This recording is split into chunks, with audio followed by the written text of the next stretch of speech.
இந்திய இராணுவத்தில் பணிபுரியும் போது 2 பிள்ளைகளும் ராவி நதியில் தவறி விழுந்து மரித்து விட்டார்கள். பிறகு அவர் மற்றும் அவர் மனைவி பிள்ளைகள் இழந்த துக்கத்தில் என்ன செய்வது என்று தெரியாமல் தவித்துக் கொண்டு இருக்கும்போது இயேசு கிறிஸ்து தரிசனம் கொடுத்து இருவரும் ஆண்டவருக்கென்று ஊழியம் செய்யும்படி அழைக்கப்பட்டார்கள். அவர்கள் செய்து வரும் சத்திய வேத ஆராய்ச்சி ஊழியம் ஆண்டவருடைய கிருபையால் வல்லமையாக நடைபெற்று வருகிறது. அவர்கள் கொடுக்கும் ஆண்டவருடைய வார்த்தையை நாம் கேட்போம்.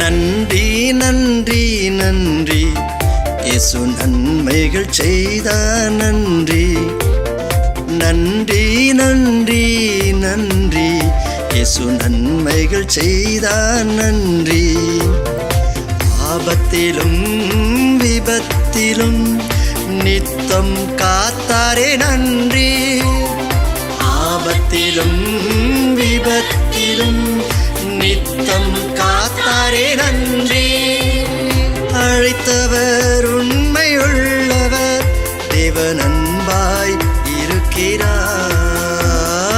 அழைத்தவர் உண்மையுள்ளவர், தேவன் அன்பாய் இருக்கிறார். நன்றி நன்றி நன்றி இயேசு நன்மைகள் செய்தார். நன்றி நன்றி நன்றி நன்றி இயேசு நன்மைகள் செய்தார். நன்றி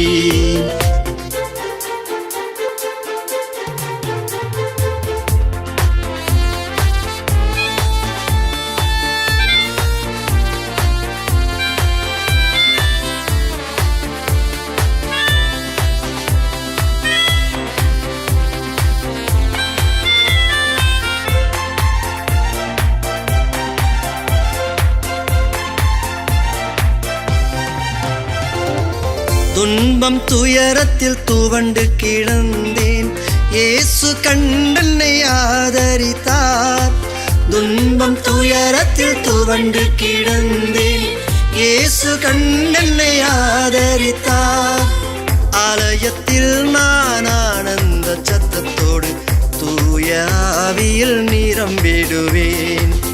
ஆலயத்தில் நான் ஆனந்த சத்தத்தோடு தூய ஆவியில் நிரம்பிடுவேன். அழைத்தவர் உண்மை உள்ளவர், தேவன் அன்பாய் இருக்கிறார். அழைத்தவர் உண்மை உள்ளவர், தேவன் அன்பாய் இருக்கிறார். நன்றி நன்றி நன்றி இயேசு நன்மைகள் செய்தார். நன்றி நன்றி நன்றி நன்றி இயேசு நன்மைகள் செய்தார். நன்றி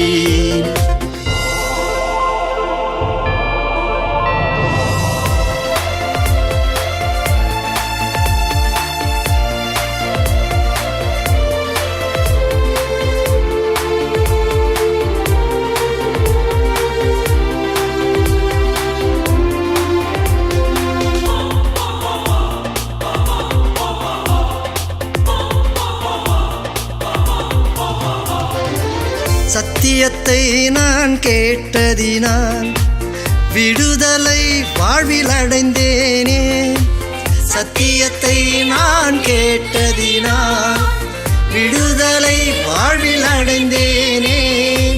சாத்தானை கர்த்தர் மிதித்ததினாலே சங்கடம் இனி இல்லை, துதித்திடுவேன். சாத்தானை கர்த்தர் மிதித்ததினாலே சாட்சியாய் நானும் வாழ்ந்திடுவேன். அழைத்தவர் உண்மை உள்ளவர், தேவன் அன்பாய் இருக்கிறார். அழைத்தவர் உண்மை உள்ளவர், தேவன் அன்பாய் இருக்கிறார்.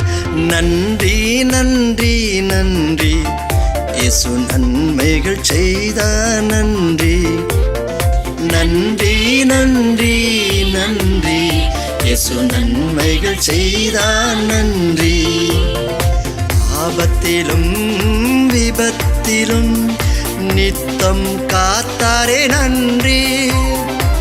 ஆபத்திலும் விபத்திலும் நித்தம் காத்தாரே நன்றி. அழைத்தவர் உண்மை உள்ளவர், தேவன் அன்பாய் இருக்கிறார். அழைத்தவர் உண்மை உள்ளவர், தேவன் அன்பாய் இருக்கிறார். நன்றி நன்றி நன்றி இயேசு நன்மைகள் செய்தார் நன்றி. நன்றி நன்றி நன்றி இயேசு நன்மைகள் செய்தார் நன்றி.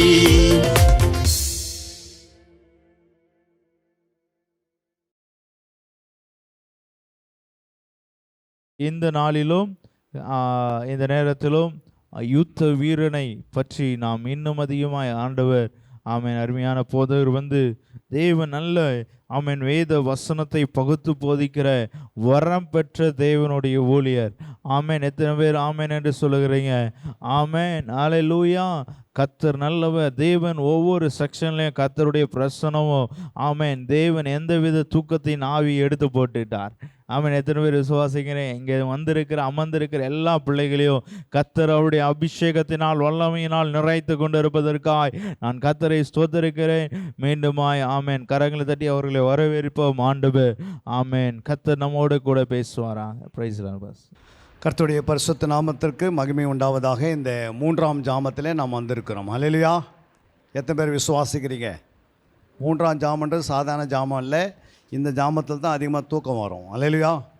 இந்த நாமத்தில் தான் நீங்கள் விழிப்புணர்வாக இருக்கணும், வசனத்தை கேட்க ஆயத்தமாக இருக்கணும், உங்கள் இருதயங்களை ஆயத்தப்படுத்தி கொள்ளணும். சத்துரு களை விதைக்கிற நேரம். அல்லேலூயா. 3ஆம் ஜாமத்தை நீங்கள் கிராஸ் பண்ணிட்டீங்கன்னா 4ஆம் ஜாமத்தில் ஈஸியாக வென்றுடலாம். அல்லேலூயா.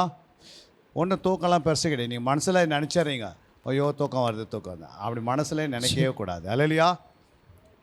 10 பகல் 10 இரவு நாங்கள் வச்சு ஜெபம் பண்ணுவோம். எத்தனை பகல்? 10 பகல் 10 இரவு. ஆதி அப்போஸ்தலருடைய காலகட்டத்தில் அவங்க என்ன பண்ணாங்க? வாக்குத்தத்தத்தை நிறைவேற காத்திருந்தாங்க. 40ஆவது நாள் ஆண்டவராக இயேசு கிறிஸ்து பரமேறி போனார். அப்போது சொல்லிட்டு போனார், நீங்கள் இஸ்ரவேல் தேசத்தை விட்டு என்ன பண்ணாதீங்க, விலகி எங்கும் போகாதீங்க அப்படின்னாரு. 10 பகல் 10 இரவு அவங்க காத்திருந்தனால தான் கர்த்தர் அவங்க மேலே அளவில்லாமல் தன்னுடைய அபிஷேகத்தை ஊற்றினார். அல்லேலூயா. அந்த மாதிரி நம்ம காத்திருக்கும் போது நம்ம மேலே தன்னுடைய அபிஷேகத்தை 100 மடங்கு ஆண்டவர் ஊற்றுவார். அல்லேலூயா. உங்கள் மேலே அபிஷேகத்தை ஊற்றிட்டா அப்புறம் நீங்கள் வேலை செய்ய தேவையில்ல, அபிஷேகம் வேலை செய்யும், ஆவியானவர் வேலை செய்வார். இன்றைக்கி நம்ம பார்க்க வேண்டியது ஒரு நல்ல யுத்த வீரன் யார்? புரியுங்க? ஒரு நல்ல யுத்த வீரன் யார்? யுத்த வீரனா என்ன? அதை புதிய ஏற்பாட்டில் எங்கேயுமே யுத்த வீரன்னு எழுதலை ஆண்டவர். என்ன எழுதலை? ஆனால் என்ன எழுதிட்டார்? போர் சேவகன் எழுதி வச்சிருக்கிறாரு. பழைய ஏற்பாட்டில் யுத்த வீரனை பார்க்குறோம், ஆனால் புதிய ஏற்பாட்டில் போர் சேவகன் என்று இந்த வார்த்தை அடிக்கடிக்கு என்ன பண்ணிக்கிறார் ஆண்டவராக இயேசு கிறிஸ்து சொல்லியிருக்கிறாரு. நிருபங்களில் எழுதப்பட்டிருக்கிறது, வெளிப்படுத்தலில் எழுதப்பட்டிருக்கிறது. இப்போ யுத்த வீரனா என்ன அப்படின்னு உங்களுக்கு தெரியணும். அல்லேலூயா. பழைய ஏற்பாட்டில் தனித்தனியாக வேலை செய்வாங்க. ஒரு யுத்த வீரன் அந்த யுத்த வீரன் வேலை தான் செய்ய முடியும். அதே போல் பழைய ஏற்பாட்டில் ஜாமக்காரன் என்றால் ஜாமக்காரனுடைய வேலை தனிமையாக செய்ய வேண்டும். சீசன் என்றால் அவன் தனிமையாக செய்ய வேண்டும். ஆனால் புதிய ஏற்பாட்டில் ஆண்டவர் என்ன பண்ணல? ஒரே மனிதன் இது 3மே செய்யணும். என்ன செய்யணும்? ஒரே மனிதன் இந்த 3 வேலைகளை செய்வது தான் புதிய ஏற்பாடு. அது இயேசு செய்து முடிச்சிட்டாரு. அது பிறகு அப்போஸ்தலர்கள் செய்தார்கள்.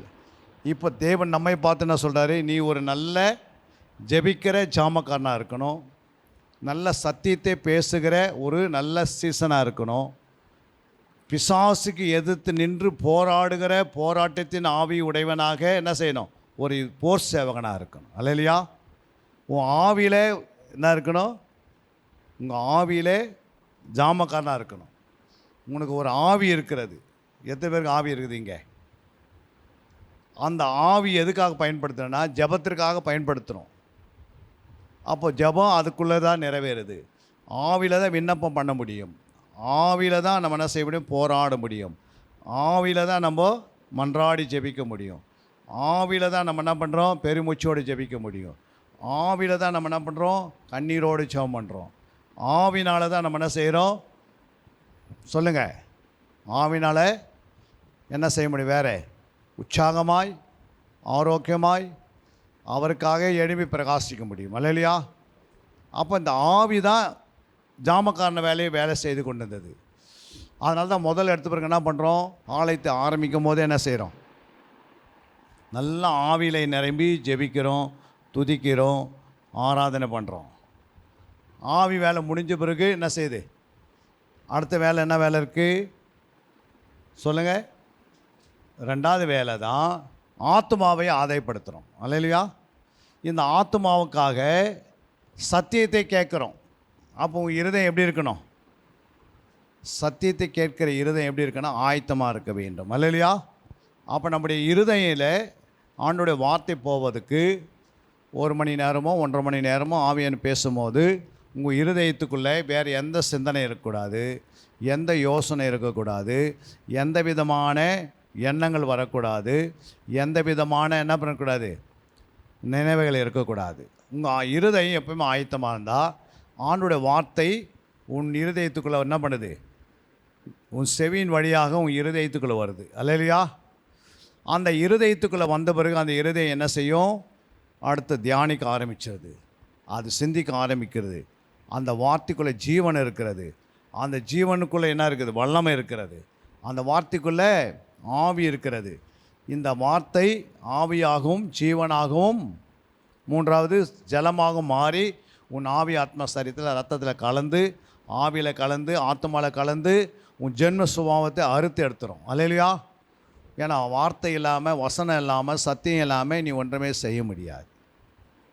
புரியுங்களா? இங்கே உட்காந்துருக்கிறவங்களுக்கு வசனம் சத்தியம், வசனம் பெருசா சத்தியம் பெருசா, இல்லை ரெண்டுமே ஒன்று தான்? தம்பிங்களை சொல்லுங்கள், ட்ரைனிங் எடுத்துன்னுக்கிறீங்க. வசனம் சத்தியம் இது ரெண்டுமே முக்கியம். அல்லையா?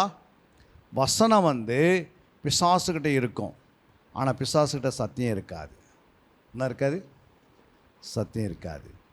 அதே போல் நிறைய பேர்கிட்ட வசனம் இருக்கும், ஆனால் சத்தியம் இருக்காது.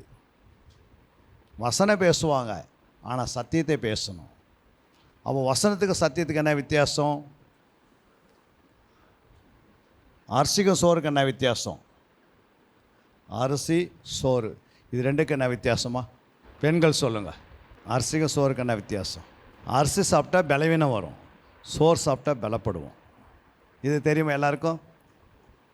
அரிசிக்கும் சோறுக்கும் நடுவில் ஒரு அரிசி சோறாக மாற்றணுன்னா அதை அனல் மூட்டணும், அதுக்கு பிறகு தான் தியானன்றது. அப்போது அரிசி என்பது வசனத்தை குறிக்கிறது. அரிசி என்பது என்னது, வசனம். சத்தியம் என்பது பலன், சோர். அல்லையா? பிசாசுக்கிட்ட சத்தியம் இருக்கா தம்பிங்களே? பிசாசுக்கிட்ட சத்தியம் இருக்கா? சத்தியம்னா என்ன? அப்போது வசனம் இருக்குதா பிசாசுக்கிட்ட? வசனம் இருக்குது, சத்தியம். சத்தியம் தான் கனி, வசனம் தான் விதை. லூக்கா 8ஆம் அதிகாரம் 11ஆம் வசனத்தை வாசித்து பாருங்கள். லூக்கா 8:11. அந்த ஓமை என் கருத்தாவது விதை தேவனுடைய வசனம். பாருங்கள், விதை தேவனுடைய வசனம். அல்லையா? அப்போ இந்த விதையாக இந்த வசனத்தை எடுத்து நம்முடைய இருதயத்துக்குள்ளே வைக்கணும். புரியுங்களா? அந்த இருதயத்தில் வைத்து நீங்கள் தியானம் பண்ணனா உருவாகும். அந்த விதை முளைத்து எழும்பி கனியை உருவாக்குது. மறுபடியும் அந்த கனிக்குள்ளே நீங்கள் போய் பார்த்தீங்கன்னா அந்த விதை இருக்கமா இருக்காதா? கனிக்குள்ளே அந்த விதை இருக்கமா இருக்காதா? இருக்கும். ஏன் அப்படின்னா அந்த கனிக்கும் விதைக்கு என்ன வித்தியாசம்? விதை என்றால் வசனம், கனி என்றால் சத்தியம். அல்லையா? அந்த கனிக்குள்ளே என்ன இருக்குது அப்படின்னா அந்த கனிக்குள்ளே ஒன்று வாசனை இருக்கிறது. என்ன இருக்குது? கனியே வாசனை வீசுதா இல்லையா? மாம்பழம் வாசனை எப்படி இருக்குது? புரியுங்களா? அப்போ அந்த பழத்துக்குள்ளே வாசனை வருது. ஆனால் விதைக்குள்ளே என்ன வரல? வாசனை இல்லை. வாசனை எதை குறிக்கிறது? சாட்சியும் ஜீவியத்தை குறிக்கிறது. அல்லேலூயா. உனக்குள்ளே கனி இருந்தால் நீ சாட்சியாக இருக்கிற. தனிப்பட்ட வாழ்க்கையில் உனக்கு சாட்சி இருக்குது. உன் குடும்பத்தில் நீ சாட்சியாக இருக்கிற. நீ சபையில் சாட்சியாக இருக்கிற. நீ வெளிப்புறத்தில் வேலை செய்கிறதுல சாட்சியாக இருக்கிற. அப்போது ஒரு கனி இருந்தால் அந்த கனி எல்லாத்துலேயும் வெளிப்படும். அல்லேலூயா. அடுத்து என்ன சொல்கிறாரு? அந்த கனிக்குள்ளே என்ன இருக்குது? ரெண்டாவது கனியில் எனக்கு ஒன்று வாசனை இருக்குது. ரெண்டாவது என்ன இருக்குது கனியில்? சொல்லுங்கள். ருசி இருக்கிறது. என்ன இருக்குது? ருசி இருக்குது. விதையில் ருசி இருக்கா? விதையில் ருசி கிடையாது. அப்போ எதில் ருசி இருக்குது? கனியில். அப்போ ருசினா என்ன? கர்த்தரை நீ ருசித்து பாருங்கள். அல்லேலூயா. அப்போது உன்னை ருசித்து பார்ப்பாங்க. நான் இவர் இப்படி பேசுகிறாரு, இவ்வளோ தெளிவாக பேசுகிறாரு, இவர் பேச்சில் என்ன இருக்குது? விடுதலை இருக்குது, இவர் இன்னும் கொஞ்சம் பேசினா நல்லா இருக்குமே அப்படின்னு சொல்லி என்ன பண்ணுவாங்க? நம்மக்கிட்ட ஆட்கள் நிறைய பேர் வருவாங்க. ஆண்டவர் கொண்டு வருவார். எங்கே வெள்ளம் இருக்குதோ அங்கே தான் என்ன வரும்? எறும்பு வரும். அதை மாதிரி சத்தியம் உங்ககிட்ட இருந்தால் உன்னை தேடி நிறைய பேர் ஆண்டவரையே அனுப்புவார். நீ தேடி போக தேவையில்லை, உன்னை தேடி நிறைய பேர் வருவாங்க. அல்லேலூயா. அப்போது ரெண்டாவது ருசியாக இருக்கிறியா எல்லாருக்கும்? இல்லைன்னா அவங்களுக்கு கசப்பு உண்டாக்கி தந்துடுறியா? உங்கள்கிட்ட யாருனா வந்தாங்கன்னா சண்டை போட்டு அனுப்பிச்சிட்றியா? இல்லை உங்கள்கிட்ட யாருனா வந்தாங்கன்னா அவனை பலவீனப்படுத்துறியா? அப்போ நீ ருசி உள்ள ஒரு கனியாக இருக்கிற. மூன்றாவது கனியில் என்ன இருக்குது? கனி பார்த்துக்கிறீங்களா? மாம்பழத்துக்குள்ள என்ன இருக்குது? மூணாவது ஒன்று வாசனை இருக்குது, ரெண்டாவது ருசி இருக்குது, மூணாவது என்ன இருக்குது? பெண்கள் சொல்லுங்கம்மா. மூன்றாவது கனியில் பலன் இருக்கிறது. என்னது? அதை சாப்பிட்டா கொஞ்சம் பலப்படுறாங்க. அல்லேலூயா. அதுக்குள்ளே இருக்குது கனியில். அப்போது நீ வசனத்தை நல்லா தியானிக்க நீ எப்படி இருப்ப? ரொம்ப பலசாலியாக மாறுற. அல்லேலூயா. பலசாலினா என்ன? சிம்சோன் மாதிரி இருக்குன்னு சொல்ல ஆண்டவர். சிம்சோன் மாதிரி இருந்தால் அவங்ககிட்ட ஊழியம் தரைய மாட்டார் ஆண்டவர். அல்லேலூயா. ஏன்னா சிம்சோன் என்ன பண்ணிட்டாரு? சிங்கத்தை வாயை என்ன பண்ணார்? சிம்சோன் கிழிச்சு போட்டார். அல்லேலூயா. அதே சிங்கத்திலே பார்த்து என்ன பண்ணிட்டார்? சிங்கத்துக்குள்ளே இருக்கிற ஒரு தேனை சாப்பிட்டு தீட்டுப்பட்டு பாவத்தில் விழுந்துட்டார். அல்லேலூயா. சிங்கமே அவனுக்கு விடுதலை தந்தது, அதே சிங்கம் அவனை நாசப்படுத்திச்சு. புரியுங்களா? அப்போது சிம்சோன் போல அவளை இயேசு போல மாறுவாய். இயேசு போல பலன் அப்படின்னா நான் இரவும் பகலும் தொடர்ந்து ஊழியத்தில் இருப்பேன், நிலைத்திருப்பேன், சோர்ந்து போக மாட்டேன், ஆண்டவருக்காக பாரப்படுவேன், ஆண்டவருக்காக அந்த பலத்தை பயன்படுத்துவேன். அல்லேலூயா. அப்போது கனியில் பலன் இருக்கிறது. நாலாவது என்ன இருக்குது? கனியில் விதை இருக்கிறது. என்ன இருக்குது? நிறைய பேருக்கு வசனத்தை மறுபடியும் நீ விதைக்கிற அழுவா மாறுவேன். சுவிசேஷத்தை விதைப்பாய். அல்லேலூயா. சுவிசேஷத்தை விதைக்கணும். உங்கள்கிட்ட விதை இருக்கணும். விதை இல்லாத வசனம் இல்லாத ஒன்றும் செய்ய முடியாது. அப்போது இந்த வசனமும் கொண்டு போய் என்ன பண்ணுறேன்? அந்த கனிக்குள்ளே அந்த வசனம் இருக்குது, அது ஒரு விதையாக இருக்கிறது, அது சுவிசேஷமாக நீ விதைத்து ஆத்ம ஆதாயம் செய்வாய். அல்லேலூயா. எத்தனை ஆயிடுச்சு? 4 ஆயிடுச்சு. ஐந்தாவது கனிக்குள்ளே என்ன இருக்குது? ரகம் இருக்கிறது. என்னது? ரகம், கலர். இங்கிலீஷில் சொல்லுவோம் கலர், தமிழில் ரகம் இருக்கிறது. புரியுங்களா? அதுக்கு என்ன இருக்குது? ஒரு ரகம் இருக்கிறது. அப்படின்னா நான் உன் ஆவிக்குரிய ஜீவியம் எப்படி இருக்குன்னா மறுமலர்ச்சி, மறுரூபத்தின் சாயில் உனக்குள்ளே வளர்ந்துனே வருவேன். அல்லேலூயா. மறுரூபம் அவங்களால எப்படி அவன் மறுரூபம்? புரியுங்களா? உன்னுடைய ஆவிக்குரிய ஜீவன் ஸ்டெப் பை ஸ்டெப் வளரும் அப்படியே. அல்லேலூயா. அப்போ மறுரூப சாயில் உனக்குள்ளே இருக்கும். அந்த மறுரூபத்து சாயல்னால நீ ஆண்டவருக்கு இன்னும் எப்படி இருப்ப? பரிசுத்தமாக ஜீவிப்ப. அல்லேலூயா. எத்தனை சொன்னேன்? 6வது வேறு என்ன இருக்குது? தம்பி நீ கனிக்குள்ளே கனி பார்த்துக்கிறல்ல, மாம்பழம், ஆப்பிள்லாம் என்ன இருக்குது? யோசிக்கிறீங்க பாருங்கள். அதனால தான் ஒரு பழத்தை ஆண்டவர் சாதாரண ஒரு ஆப்பிள் பழத்தில் இவ்வளோ ருசி இருந்தால் அவரோட வார்த்தையில் எவ்வளோ ருசி இருக்கும். வார்த்தை தானே ஆப்பிள் உண்டாக்கிச்சு, இல்லைன்னா ஆப்பிள் வார்த்தை உண்டாச்சா? ஆண்டோடைய வாயிலிருந்த வார்த்தை தான் அந்த ஆப்பிள் உண்டாக்கிச்சு. அதுக்கே இவ்வளோ டேஸ்ட் இருந்தால் வார்த்தை எவ்வளோ டேஸ்ட்டாக இருக்கும். அதனால தான் வார்த்தை ருசிக்கணும். அல்லேலூயா. அதை தான் சத்தியமாக மாற்றணும். 6வது அதுக்குள்ளே என்ன இருக்குதுன்னா பாதுகாப்பு, தோல் இருக்கிறது. அந்த கனியை பாதுகாக்கிறதுக்கு மேலே என்ன இருக்குது? ப்ரொடக்ஷன் இருக்குது. அந்த பாதுகாப்பு தான் ஜபம். அல்லேலூயா. ஒருத்தருக்குள்ளே கனி இருந்தால் அவங்க எப்பவுமே ஜெபம் பண்ணினே இருப்பாங்க. யாரும் பின்னாடி போக மாட்டாங்க. அவங்களே என்ன பண்ணுவாங்க? அந்த கனியை பாதுகாப்பாங்க. அன்பு என்ன பண்ணுவாங்க? உள்ள இருக்கிற அன்பை, அது பூரண அன்பு, பரிபூரண அன்புக்குள்ள அன்பு 30%, பூரண அன்பு 60%, பரிபூரண அன்பு 100%. அது மாதிரி வளர்ந்து பெருகுவாங்க, கனி மேல் கனி கொடுத்துனே இருப்பாங்க. அல்லேலூயா. அந்த மரம் எப்போ பார்த்தாலும் கனியிலே நிலைத்து இருக்கும். அந்த மரத்தை ஆண்டு சபிக்கவே மாட்டார். அப்போ அதுக்குள்ளே படத்துக்குள்ளே என்ன இருக்குது? பாதுகாப்பு இருக்கிறது. என்ன இருக்குது? அப்போ ஜப வாக்கு உனக்குள்ளே நிறையா இருக்கும். சபையை என்ன பண்ணும்? ஆத்மாவுக்காக, உன் குடும்பத்தை பாதுகாப்புக்காக ஜெபம் பண்ணுவேன், சபை பாதுகாப்புக்காக ஜெபம் பண்ணுவேன், தேசத்தினுடைய பாதுகாப்பாக ஜெபம் பண்ணுவேன். அல்லேலூயா. ஆண்டவரே, இந்த இந்திய தேசத்தை எல்லையை என்ன பண்ணுங்க? பாதுகாத்து கொள்ளுங்க. என் தமிழ்நாட்டு எல்லையை பாதுகாத்து கொள்ளுங்க. என்னுடைய வீட்டை பாதுகாத்து கொள்ளுங்க. என் சபையை பாதுகாத்து கொள்ளுன்னு ஆண்டவர் என்ன பண்ணுவார்? அந்த பாதுகாப்பின் ஜெபத்தை கொடுப்பார். அல்லேலூயா. எத்தனை சொன்ன பாயிண்ட்டு? 6. 7வது என்ன இருக்குது? கனியில் விலை இருக்கிறது. விலை என்ன இருக்குது? விலை. விற்று என்ன பண்ணிக்கலாம்? பணத்தை என்ன பண்ணலாம்? சம்பாதிக்கலாம். அப்போ உங்கள்கிட்ட கனி இருந்தால் தானே உனக்கு என்ன செய்ய? ஐஸ்வர்யத்தை ஆண்டு அள்ளி அள்ளி கொடுப்பார். கொடுக்க மாட்டாரா? உன் தேவைகளை கர்த்தர் தானே சந்திப்பார். ஒரு நாளை நீ பிச்சை எடுக்க மாட்டேன், யார்கிட்ட போய் உதாரணமாக கேட்க மாட்டேன், எங்கேயும் போய் நிற்க மாட்டேன். புரியுங்களா? கனி இருந்தால் அதை தேடி நிறைய பேர் வருவாங்க. அவங்களுக்கு இந்த வசனத்தெல்லாம் கரெக்டாக சொல்லி அவங்களை பலப்படுத்தி அவங்களை சீர்படுத்தி சிறப்படுத்தி நிலைநிறுத்தினா கர்த்தர் உன்னை மேல் மேலே உயர்த்திடுவார். அல்லேலூயா. அப்போ 7 காரியங்களை உங்களுக்கு சொன்னேன். எத்தனை காரியம்? 7 காரியம். அப்போ அந்த 7 காரியம் ஒரு கனியாக நீ இருக்கணும். அப்போ சத்தியம் இருந்தால் சத்தியம்தான் கனி. அப்போ சத்தியம் இந்த வேலையே செய்யும், 7 காரியத்தை செய்யும். அதில் தான் நான் பார்க்க போகிறேன். இப்போது எபேசியர் 6ஆம் அதிகாரம் 13ஆம் வசனத்தை நீ வாசிக்கலாம். ஆகையால் தீங்கு நாளிலே அவைகளை நீங்கள் எதிர்க்கவும் சகலத்தையும் செய்து முடித்தவர்களாய் நிற்கவும் திராணி உள்ளவர்களாகும் படிக்கு தேவனுடைய சர்வாயுத வர்க்கத்தையும் எடுத்து கொள்ளுங்கள். இப்போ தேவனுடைய சர்வாயுத வர்க்கத்தை என்ன பண்ணிக்கணும்? எடுத்துக்கொள்ளணும். அல்லேலூயா. தேவனுடைய சர்வாயுதம் எத்தனைக்குது? 7 இருக்குது மொத்தம். எத்தனைக்குது? 7 சர்வாயுதம் இருக்கிறது. அதில் முதல் பாருங்கள், சத்தியம் என்ன கச்சை உங்கள் அறையிலே கட்டினவளாக இருக்கணும். சத்தியம் என்ற கச்சனை என்ன? பெல்ட்.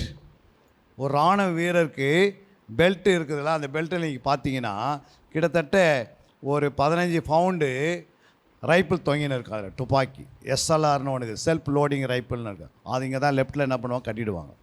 ஏன்னா யார் வந்து இழுத்துன்னு போனாலும் என்ன பண்ணுவோம்? அந்த ஆளே தான் கூட போனோம் தவிர அதை தனியால் இழுத்துன்னு போக முடியாது. அந்த பெல்ட்டு வந்து அந்த மாதிரி இருக்கும். அதுக்கு பின்னாடி வந்து கிட்டத்தட்ட ஒரு 30 கிலோ உன்னுடைய முதுகலை கட்டுவதற்கு உன்னுடைய உடைகள், ட்ரெஸ்ஸு எல்லாத்தையும் கட்டி உன்னுடைய தேவைகள், ஆகாரம் எல்லாம் ஒரு வாரத்துக்கு ஃபுல்லாக உன்னுடைய எல்லா மெட்டீரியல் உள்ளே வந்து கட்டுறதுக்கு ஒரு 30 கிலோ உனக்கு மேலே என்ன பண்ண கட்டி அந்த பெல்ட்டு மூலமாக கட்டி வச்சுப்பாங்க முதுகலை. அப்புறம் ரைட்டில் என்ன இருக்கும்? அந்த துப்பாக்கியுடைய குண்டுகளை எல்லாம் சேர்ந்து வைக்கிறதுக்கு துப்பாக்கியுடைய குண்டுகள் என்ன பண்ணுறாங்க? ஒரு சைடில் கட்டி வச்சுப்பாங்க. புரியுங்களா? 3வது இந்த ஃபேண்ட்டு வந்து கீழே போகாதபடிக்கு என்ன பண்ணுறவர்? அது ஸ்டாண்டர்டாக நிற்கிறது. பெல்ட்டு வந்து கட்டிட்டிங்கன்னா இடுப்பு வளையாது, ஸ்ட்ரைட்டாக ஓட முடியும், ஸ்ட்ரைட்டாக நடக்க முடியும். இப்போ நம்ம போடுற பெல்ட்டெல்லாம் நம்ம எப்படி பட்டுறோன்னா இடுப்பு எப்படி இருக்குது? வந்தால் பெண்களை போல நடக்கிறோம். சில ஆண்களாம் பார்த்தீங்கன்னா எப்படி நடக்கிறாங்க? இப்போ அவங்களுக்கு பின்னாடி முடியும் வந்துச்சு, பெண்கள் மாதிரி முடி வச்சுட்டாங்க. சில ஏமாத போயிடுறாங்க. இருக்கா இல்லையா? அப்போ பெல்ட்டு வந்து எவ்வளோ நீங்கள் நல்லா கட்டுறீங்களோ இந்த இடுப்பு என்ன பண்ணாது? ஆடாது, அசையாது. அதனால தான் இயேசு கிறிஸ்து தன் கட்சியை எடுத்து என்ன பண்ணார்? சிலுவைக்கு போகிற மாதிரி கட்டின்னு போகிறாரு. அல்லேலூயா. அப்போ ஏன் அதெல்லாம் என்னென்னா பெல்ட்டு வந்து உன் சரீரத்துடைய ஸ்ட்ரெயிட்டாக நடப்பதற்கு, ஓடுவதற்கு எல்லாத்துக்கும் இந்த பெல்ட்டு உதவியாக இருக்கிறது. அல்லேலூயா. அந்த பெல்ட்டு கச்சன்றது சத்தியம். சத்தியத்தை உங்கள்கிட்ட இருந்தால் உன்னிடத்துல எந்த பொருளும் வெளியே போகாது. அல்லேலூயா. உன் பொருளை எல்லாம் பாதுகாக்கப்படும். ஒரு நல்ல யுத்த வீரனுக்கு என்ன வேணும்?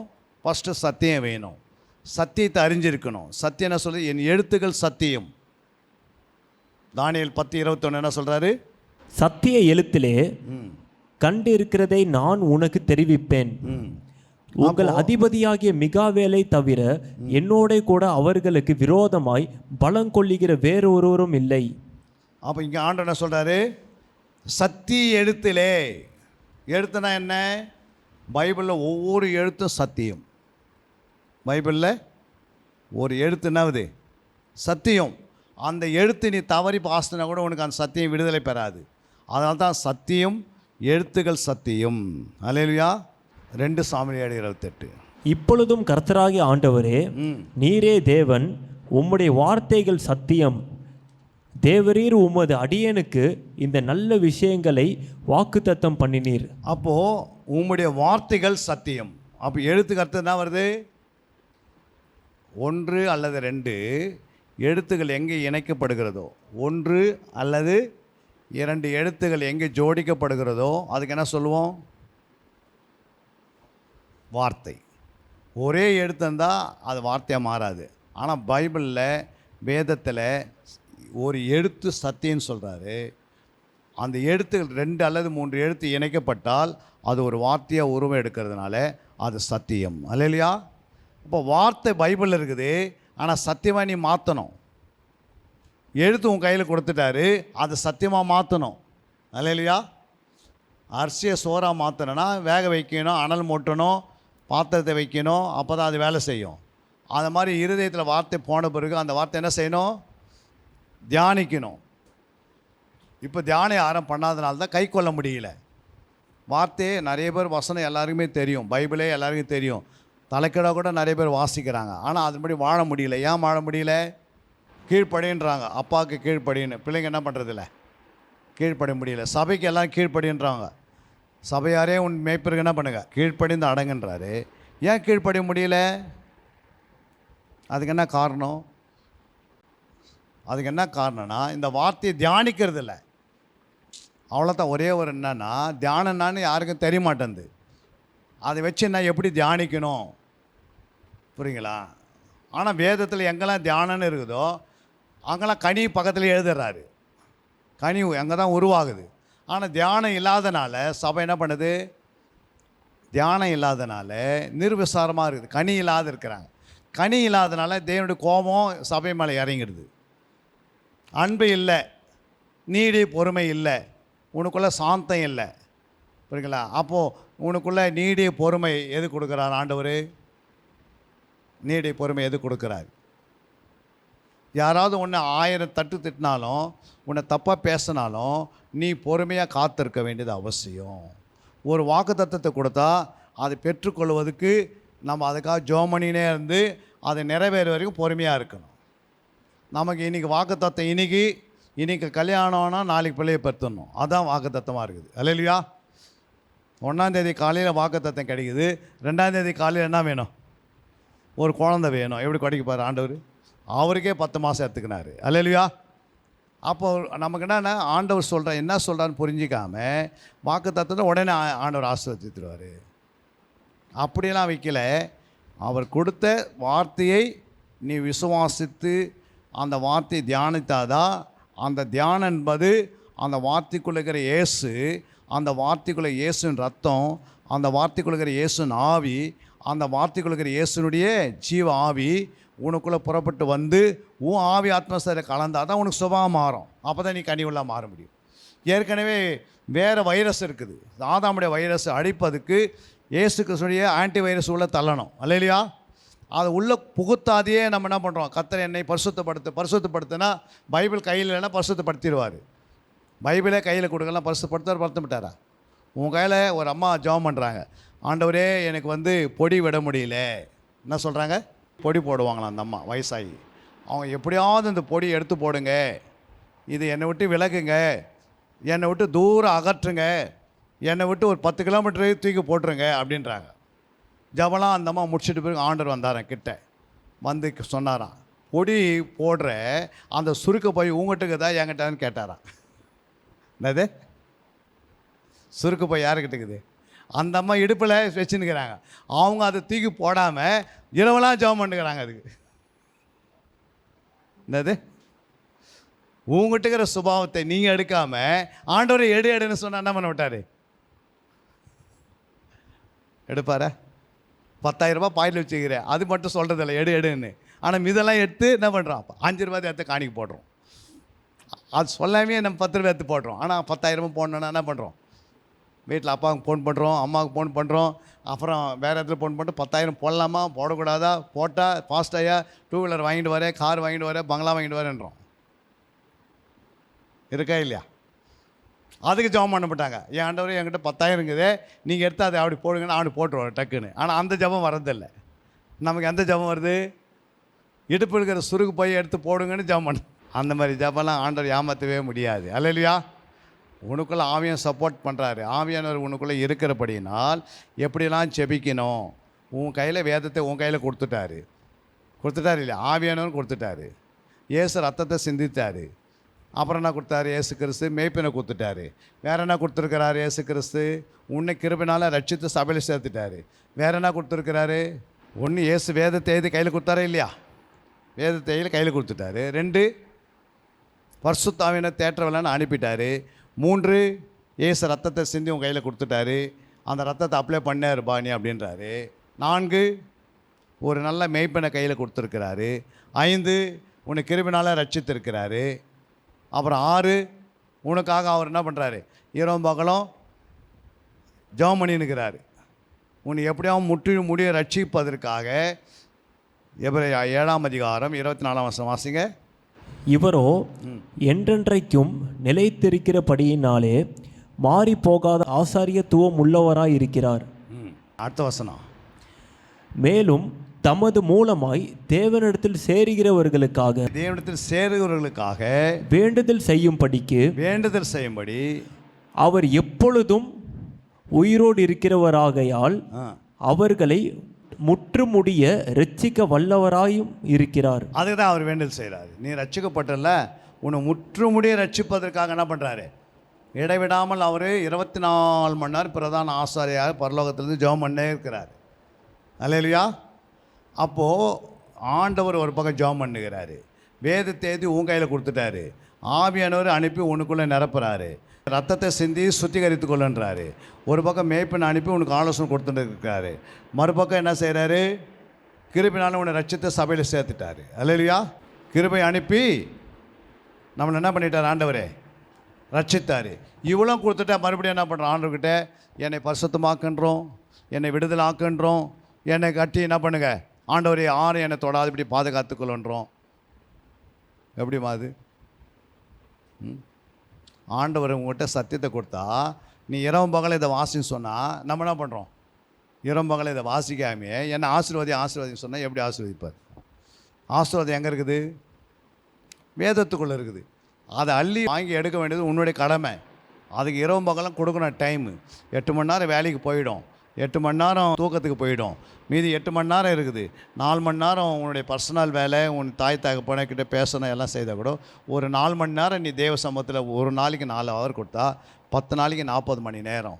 ஒரு மாதத்துக்கு 3 நாள் 12 120 மணி நேரம். 10 மாதத்துக்கு 1200 மணி நேரம். 12 மாதத்துக்கு 1440 மணி நேரம் நீ கொடுத்தா உன் வாழ்க்கை எப்படி இருக்கும்? செழிப்பாக இருக்குமா இல்லை கசப்பாக இருக்குமா? நீ 1 மணி நேரம் உனக்கு கொடுக்கவே முடியல. ராயனுக்குரியது ராயனுக்கும் தேவனுக்குரியது தேவனுக்கு கொடுக்கணும். ஆனால் நம்ம என்ன பண்ணுறதில்ல? ராயனுக்கும் கொடுக்கறதில்ல, தேவனுக்கும் கொடுக்கறதில்ல, அப்படி நடுவில் நியூட்லேயே ஓடுன்னு கொடுக்கணும். அல்லேலூயா. அதனால் அது வரிகள் போகவே போகாது. தேவன் உனக்காக முற்றுமுடிய ரட்சிக்க அவர் பரிந்து பேசினே இருப்பார். எதுக்காக முற்றுமுடிய ரட்சிக்கிறனா? நீ இந்த வசனத்தை ஏன் நான் எழுதி கொடுத்த மகத்துவங்களை பாரு, நான் எழுதி கொடுத்த ஞானத்தை பாரு, நான் எழுதி கொடுத்த அறிவை பாரு. உலகத்தில் படித்து அவங்க என்ன பண்ணுறான்? டாக்டராக மாறுறான். உலக புத்தகத்தை படித்து அவன் மேனேஜராக மாறுறான். உலக புத்தகத்தை படித்து அவன் ஐஏஎஸ்ஸாக மாறுறான். ஆனால் வேதத்தை படிக்கிறவங்க ஒரு நாள் நான் என்ன பார்க்கல, ஒரு நல்ல ஃபாஸ்ட்டாக ஆக மாட்டேன்றாங்க. விசுவாசியே இருக்கிறாங்க. 10 வருஷம் 15 வருஷம் வந்து அவங்கள பார்த்தா அவிசுவாசியாக இருக்கிறாங்க. 20ஆம் வருஷத்தில் அற்ப விசுவாசியாக இருந்து சபையை விட்டு போயிடுறாங்க. அப்புறம் ஆண்டவரே இல்லைன்றாங்க. 20 வருஷம் பிறகு அவங்க என்ன இருக்கணும்? ஒரு ஐஏஎஸ் அதிகாரம் வந்திருக்கணும். உலகத்தில் வந்துடுறாங்க. அப்போ ஒரு சபையில் ஒரு சீடனை கூட ஆகிறதில்ல, ஒரு சீசன் என்னன்னு தெரியல, ஜாமக்காரனா தெரியல, யுத்த வீரனா என்னன்னு தெரியலனா எப்படி வளர முடியும்? அப்போ ஆண்டவர் சொல்கிறாரு, நீ ஒரு நல்ல யுத்த வீரனாக இருந்தால் அந்த வார்த்தைகளை சத்தியமாக மாற்றணும். அதான் சொல்கிறார், வார்த்தைகள் சத்தியமாக இருக்கிறது. புரியுங்களா? உம்முடைய வார்த்தைகள் சத்தியம். தேவரீர் உமது அடியானுக்கு இந்த நல்ல விசேஷங்களை வாக்குத்தத்தம் பண்ணியிருக்கிறீர் அப்படின்றார். அப்போ ஆண்டோடைய வார்த்தை அந்த சத்தியமாக மாறுவதுக்கு தான் நம்ம கையில் தியானிக்கிறோம். தியானிக்காமல் சத்தியமாக மாற முடியாது. சத்தியமாக மாறினா கை கொள்ள முடியாது. கை கொள்ளனா ஆசுவத்தை பெற்றுக்கொள்ள முடியாது. அல்லேலூயா. எடுத்த பிறகு டக்குன்னு ஆண்டு சொல்லதெல்லாம் கீழ்ப்படினா முடியாது. அதுக்கு எல்லாமே பார்த்துங்க, நீங்கள் வேதத்தை எடுத்து பாருங்கள். இஸ்ரவேல் மக்களை ஆண்டவர் எகிப்திலேருந்து கொண்டு வராரு, செங்கடலை பிளக்கிறாரு, விடுவிக்கிறாரு, கானான் தேசத்துக்குள்ளே வராங்க. வந்த பிறகு அவங்க ஃபஸ்ட்டு செய்த வேலை என்னன்னா, ஒரு விக்கிரத்தை உண்டாக்கி ஃபஸ்ட்டு ஆராதனை பண்ணுறாங்க. எவ்வளோ பெரிய அற்புதத்தை ஆண்டவர் செய்தார்? ஆண்டவர் செய்தாரே இல்லையா அற்புதம்? செங்கடலை பிளந்தார்ல. இவ்வளோ அவங்களுக்கு மனக்கண்கள் திறக்கப்படாத, ஆவின் கண்ணு திறக்கப்படாமல், இந்த சரீர கண்ணிலே அற்புதத்தோட அடையாளத்தை பார்க்க முடியாமல் ஆண்டவரை விசனப்படுத்தினாங்க. அல்லேலூயா. அப்போ ஏன் ஆண்டவரை விசனப்படுத்தினாங்க? கண்ணு திறக்கப்படலை. உங்களுக்குள்ளே 6 கண் இருக்குது. ஒரு மனுஷனுக்கு எத்தனை கண் இருக்குது? ஒரு மனுஷனுக்கு எத்தனை கண் இருக்குது? 6 கண் இருக்குது. மிருகங்களுக்கு எத்தனை கண் இருக்குது? மிருகங்களுக்கு 4 கண் இருக்குது.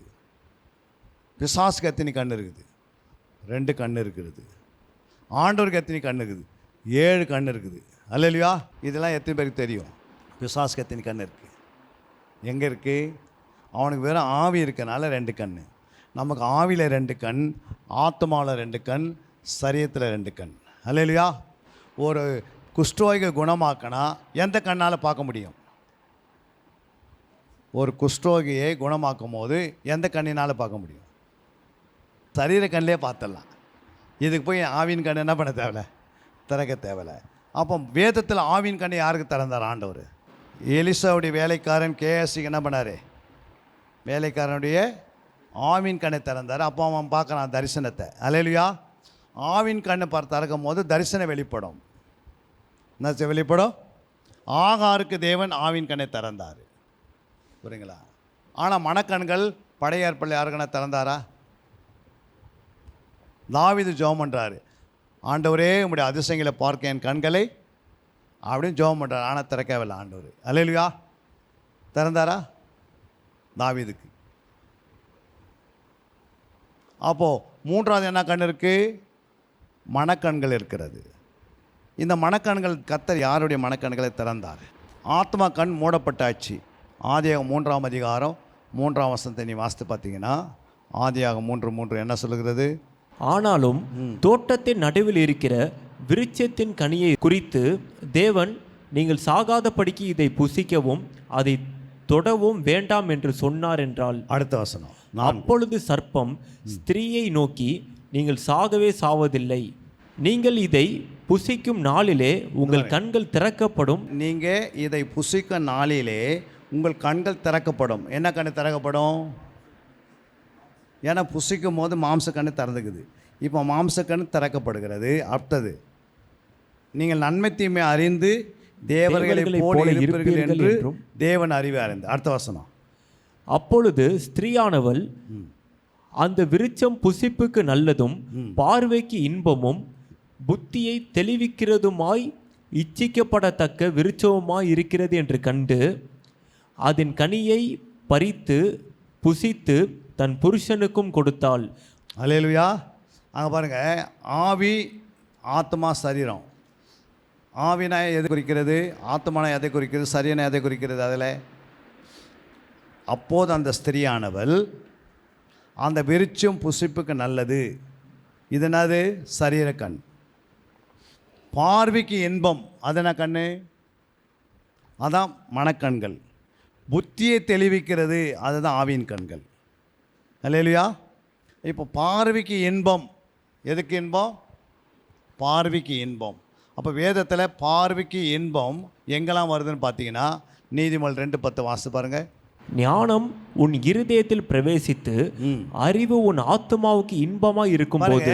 தேவனுடைய அறிவு ஒருத்தருக்குள்ளே வந்துச்சுன்னா ஆத்மாவுக்கு இன்பத்தை கொடுக்கும். அதான் இருதயத்துக்குள்ளே தான் அந்த ஆத்மா. அப்போ அறிவு உன் ஆத்மாவுக்கு இன்பமாக இருக்கும் போது, அங்கே சொல்ல பார்வைக்கு இன்பம். பார்வை எங்கே? இன்பம் எங்கே? மனசில் சந்தோஷம். புரியுங்களா? மனக்கண்ணில் என்ன பண்ணுது? பார்வைக்கு இன்பத்தை உண்டாக்குது. பார்க்கும் போதே சிலவங்க என்ன பண்ணுவாங்க? நல்லது கெட்டதை பார்த்துருவாங்க. ஓ, இது நல்லா இருக்குது, அழகாக இருக்குது அப்படின்னு. அப்போ பார்வைக்கு இன்பம், புத்தியை தெளிவிக்கிறதா இருந்தது. அப்போது அந்த வசனம் பாருங்கள், ஆண்டவர் யாருடைய அந்த இடத்துல தான் இந்த கனியை புசிக்கிறனால தான் இந்த ஆத்மா செத்து போயிடுச்சு. ஆத்மா, ஆதாமுடைய ஆத்மா மனக்கண் என்ன பண்ணது, மூடப்பட்டு சரீர கண்ணு திறந்துச்சு. இப்போ இந்த ஆத்மா கண் மூடப்பட்ட கண்ணு, புரியுங்களா? அதுக்கு பிறகு யாராவது பழைய ஏற்பாடில் ஆத்மா கண் திறந்ததா? ஆதியம் டு மல்லிகை வரைக்கும் நம்ம வாசின்னு வரோம். கிட்டத்தட்ட 39 புத்தகத்தை வாசிக்கிறோம். இந்த 39 புத்தகத்தில் நிறைய கேரக்டர், நிறைய ஆள் தத்துவம் உடையவர்கள் வந்திருக்கிறாங்க. யாராவது உடைய கண்ணை அவர் மனக்கண்களை திறந்தாரா? எரேமியா மனக்கண் திறந்தாரா? எப்படி? எரேமியா மனக்கண்கள். அதாவது ஒரு ஆத்மா கண் மூடப்பட்ட பிறகு ஆத்மா நேசர் தான் அதை திறப்பார். யார் ஆத்மா நேசர்? யார் ஆத்மா நேசர்? யார் பைபிளில்? இயேசு கிறிஸ்து. அப்போ இந்த ஆத்மா நேசர் வந்து சிலுவையில் ரத்தம் சிந்தி ஆத்மாவுக்காக பலி செலுத்தணும். என்ன செலுத்தணும்? அப்போ தான் கண்ணு திறக்க முடியும். புரியுங்களா? அப்போது ஆத்மா கண்ணை திறப்பதுக்கு யாருக்குமே என்ன இல்லை, 3 வருஷம் சொல்கிறாரு சீசர்களுக்கு. அவங்களுக்கு யாருக்குமே என்ன என்ன சொன்னாலும் அதுவும் புரியாது. யாருக்குன்னா புரிஞ்சுக்கினாங்களா? அவங்க கடைசி வரையும் மறுதளித்தாங்க, அவர் விட்டு ஓடினாங்க, அவர் விட்டு விலகினாங்க, அவரே சபித்தாங்க. அதுக்கு என்ன காரணம்? அந்த ஆத்மா கண்ணு திறக்காதனால தான். புரியுங்களா? இப்போ உங்களுடைய ஆத்மா திறக்காதனால தான் உங்களுக்கு வசனம் புரியுது இல்லை. ஆனால் புரியத்துக்காக முயற்சி பண்ணுவீங்க. ஆனால் ஆத்மா கண் எப்போ திறக்கும்? ஆத்ம கண் எப்போ திறக்கும்? பைபிளை வச்சு சும்மா படித்தாலாம் திறக்காது. ஜபத்தோடு வாசிக்கணும், ஜபத்தோடு ஆராயணும், ஜபத்தோடு தியானிக்கணும், ஜபத்தோடு என்ன பண்ணியிருக்கணும், தேடணும், ஜபத்தோடு அதை என்ன செய்யணும், உணர்வு கொண்டுணும். இவ்வளோ காரிக்குது. சும்மா பைபிளை அப்படியே வாசித்தோம்னா டக்கு டக்குன்னு வந்துடும்லாம் இல்லை. இதற்காக டைம், நேரத்தை அதிகமாக கொடுக்கணும். வாசிக்கலாம். லூக்கா 24:45. அப்பொழுது வேத வாக்கியங்களை அறிந்து கொள்ளும்படி, பாருங்க, வேத வாக்கியங்களை அறிந்து கொள்ளும்படி அவர்களுக்கு மனதை அவர் திறந்து அவர்களை நோக்கி, பாருங்க, வேத வாக்கியங்களை அறிந்து கொள்ளும்படி அவருடைய மனதை கர்த்தர் என்ன பண்றாரு? அவர் மனதை திறக்கிறார். மனக்கண்ணு திறக்கப்படுது. அங்கே தான் வேதத்தை அறியணும்னா மனக்கண்ணில் திறக்கணும். அப்புறம் மனக்கண் திறந்தது அது என்ன செய்யணும்? ஒளியாக மாறணும், அப்புறம் வெளிச்சமாக மாறணும், அப்புறம் பிரகாசிக்கணும். அல்லேலூயா. ஒன்று என்ன செய்யணும்? மனக்கண்கள் திறக்கணும், அப்புறம் அந்த கண் ஒளியாக உருவாகணும், அப்புறம் அதுக்குள்ளே வெளிச்சம் உருவாகணும், அது பிறகு பிரகாசிக்கணும். எப்போ பிரகாசிக்குது? எபேசியர் 1:19. ஒரு 3 இடத்துல கண்ணை திறக்கிறார் ஆண்டவர். அதில் ஒரு கண்ணு பாருங்கள். தாம் கிறிஸ்துவை மரித்தோரிலிருந்து எழுப்பி 19 அவரிடத்தில் நடப்பித்த தமது பலத்த சத்துவத்தின் வல்லமையின்படியே விசுவாசிக்கிறவர்களாகிய நம்மிடத்திலே காண்பிக்கும் தம்முடைய வல்லமையின் மகா மேன்மையான மகத்துவம் இன்னதென்றும் நீங்கள் அறியும் படிக்கு அவர் உங்களுக்கு பிரகாசமுள்ள மனுக்கண்களை கொடுக்க வேண்டும் என்று வேண்டிக் கொள்கிறேன். பாருங்க, சபைக்காக என்ன சொல்றாரு அவரு? தாம் கிறிஸ்துவை மரித்தோரிலிருந்து எழுப்பி அவரிடத்தில் நடப்பித்த தமது பலத்த சத்துவத்தின் வல்லமை விசுவாசிக்கிறவர்களாகிய நம்மிடத்தில் காண்பிக்கும் தம்முடைய வல்லமையின் மகா மேன்மை மகத்துவம் இன்னதென்று நீங்கள் அறியும்படிக்கு அவர் உங்களுக்கு என்ன பண்ணிட்டாரு? பிரகாசமுள்ள மனக்கண்களை கொடுக்க வேண்டுமென்று அதற்காக நான் ஜெபம் பண்ணுறேன் அப்படின்னு யார் பண்ணுறாரு? பவுல் ஜெபம் பண்ணுறாரு சபைக்கு, எபேச சபைக்காக ஜெபம் பண்ணுறாரு. ஏன்னா இந்த எபேச சபைக்குள்ளே யாருக்குமே என்ன பண்ணல? மனக்கண்கள் பிரகாசிக்கலை. இன்றைக்கி நிறைய சபைகள் உள்ள கண் பிரகாசிக்காதனால தான் அவனுடைய நிலைமை என்ன ஆச்சு? திறக்காதனால தான். வேதத்தை அர்த்தம் புரியல, வார்த்தைனா தெரிய மாட்டேது, வசனம்னா தெரிய மாட்டேது, சத்தியனா தெரிய மாட்டேது, கனினா தெரிய மாட்டேது, எதுவுமே இல்லை. ஆனால் ஒன்று கரெக்டாக தெரியுது, ஆசீர்வாதம்னு ஒன்று சொன்னால் டக்கு டக்குன்னு புரிஞ்சுக்கிறாங்க. அல்லேலூயா. எவ்வளோ ஆசீர்வாதம் பேசினாலும் அவங்களுக்கு புரியுது, ஆனால் ஆசீர்வாதம் கையில் ஒன்றுமே வரல. அல்லேலூயா. அப்போ இந்த மனக்கண்கள் பிரகாசினா தான் என்ன உண்டாகும்? கிறிஸ்து அங்கே பொழுகிறான் பிறகு. கிறிஸ்து மரித்தோலேருந்து எழுப்பினது அந்த வல்லமை நமக்கு தெரியும். எப்படி எழுப்பியிருப்பார் ஆண்டவர்? ஒரு மரித்து 3 நாள் ஆயிடுச்சு, இயேசு எப்படி வந்தார் வெளியோ? அப்போ அந்த மனக்கண்கள் பிரகாசிக்கிற உனக்கு மனக்கண்கள் உருவாயிடுச்சுன்னா இந்த வல்லமையை நீ பெற்றுக்கொள்ள முடியும். அல்லேலூயா. அதுக்கடுத்தது பாருங்கள், பலத்த சத்துவத்தின் வல்லமை, அது புரிஞ்சிக்க முடியும். அப்போ பலத்த சத்துவத்தின் வல்லமை நான் எப்படி வெளிப்பட்டது? 3வது அங்கே சொல்கிறாரு, அங்கே விசுவாசிக்கிறவர்களாகிய நம்மிடத்தில் காண்பிக்கும் நம்முடைய வல்லமின் மகா மேன்மை மகத்துவம் என்னதென்று அது புரிஞ்சுப்பேன். 4வது பிரகாசமுள்ள மனக்கண்களை கொடுக்க வேண்டும் என்று கர்த்தர் என்ன பண்ணுறாரு? உங்களுக்கு நமக்கு வேண்டுதல் செய்கிறார். அல்லேலூயா. நம்ம வேண்டுதல் செய்கிறோம். நமக்குள்ள இந்த மனக்கண்கள் பிரகாசமாக இருந்தால் தான் வேதத்தினுடைய அர்த்தங்கள் வேகமாக புரிஞ்சு கொள்ள முடியும். வேகமாக புரிஞ்சால் தான் உனக்கு ஆண்டு கொடுத்துருக்கிற ஆசீர்வாதங்கள் வேகமாக அதை எடுத்துக்கொள்ள முடியும். அல்லேலூயா. எனக்கு நான் ரட்சிக்கப்பட்டு 2000 தான் ரட்சிக்கப்பட்டேன். புரியுங்களா? பாஸ்டர் சாம் ஜபதர் ஐயாட்ட ஞானஸ்தானம் பெற்றுக்கொண்டோம். அதுக்கு பிறகு ஆவடி ஏசே தாமஸ் ஐயர் அதுக்கிட்ட போய் 25 வருஷம் இருந்தோம். பெங்களூரில் 7 வருஷம் ட்ரைனிங் முடித்தோம். புரியுங்களா? ஆனால் 4வது வருஷத்துலேயே பாம்பே, பூனா, அமராவதி, டெல்லி, நாக்பூர், ஒரிசா, பீகார் இந்த மாதிரி இடத்துங்களில் போய் கிளாஸ் எடுக்க ஆரம்பிச்சிட்டோம். 4வது வருஷத்துக்குள்ளே ட்ரைனிங் முடித்து 4வது வருஷத்தில் எங்கே போயிட்டோம்? வட மாநிலத்துக்கு போயிட்டோம். அப்போ தமிழ்நாட்டில் போகாத சபைகள் கிடையாது, போகாத இடங்கள் கிடையாது. போகாது ஏன் அப்படின்னா சத்தியம் கொண்டு வந்தால் ஆண்டவர் கொண்டு போவார். சத்தியம் இல்லைன்னா என்ன பண்ண மாட்டார்? ஆண்டவர் கொண்டு போவாரா? சத்தியத்துக்காக அவர் என்ன பண்ணுறாரு? சொல்லுவதுக்கு ஆட்கள் தேடுறாரு. அப்போ உன் கண்கள் பிரகாசிக்கணும். புரியுங்களா? உனக்குள்ளே இருக்கிற உன் கண் ஒளியாக இருக்கணும், உன் கண் வெளிச்சமாக இருக்கணும். அப்படின்னா அப்போ தான் உனக்கு என்ன பண்ணுது? ஒரு கண் ஒரு லைட் படி பாருங்கள், ஒளி தரத்தில் கீழே இருக்கிற பொருள் தெரியுமா? ஆனால் பிரகாசிக்கும் போது கீழே இருக்கிற சின்ன தாகப்பட்டிருந்தாலும் அதை கண்டுபிடிச்சிடலாம். ஏன்னா பிரகாசிக்கும் போது எவ்வளோ உன் கண் பிரகாசிக்குதோ துல்லியமாக உங்கள் இருதயத்தில் என்னென்ன குறைகள் இது கண்டுபிடிச்சிடலாம். ஒரு லைட்டு கிட்ட எடுத்துன்னு போக அதுக்குள்ளே இருக்கிற கீழே இருக்கிற அத்தனை என்ன பண்ணுது? அடையாளங்கள் தெரியுது. ஸ்கேன் பண்ண என்ன பண்ணுது? உள்ளுக்கிற அந்த அணுக்கள் எவ்வளோ ஓடுதுன்னு தெரியுது. இப்போ நம்ம சாதாரண ஒரு வாழைப்பழம் எடுத்துக்கிறோம். கொஞ்சம் அந்த வாழைப்பழத்தில் தோல் ஒரு பக்கம் கருப்பாக இருக்குது, அந்த இடத்துல கொஞ்சம் வேறு கலராக மாறி இருக்கும். அந்த இடத்துல நீ ஸ்கேன் பண்ணி பாரு, அவ்வளோ புழுக்கள் இருக்கும். ஆனால் நம்ம என்ன பண்ணுவோம்? அதை டேஸ்ட்டாக சாப்பிட்றோம். ஏன்னா நம்ம கண்ணுக்கு என்ன பண்ண மாட்டேது? சரிய கண்ணுக்கு தெரியும். ஆனால் ஸ்கேன் பண்ணி போய் பாருங்கள், அதை கட் பண்ணி எவ்வளோ அதுக்குள்ளே புழுக்கள் வளர்ந்துருக்குது பாருங்கள்.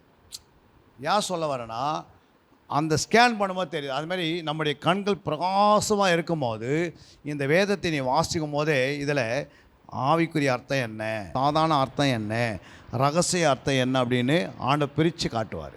அல்லேலூயா. பகுத்து பிரித்து உங்களுக்கு காட்டுவார். வசனங்களை தெளிவாக காட்டுவார்.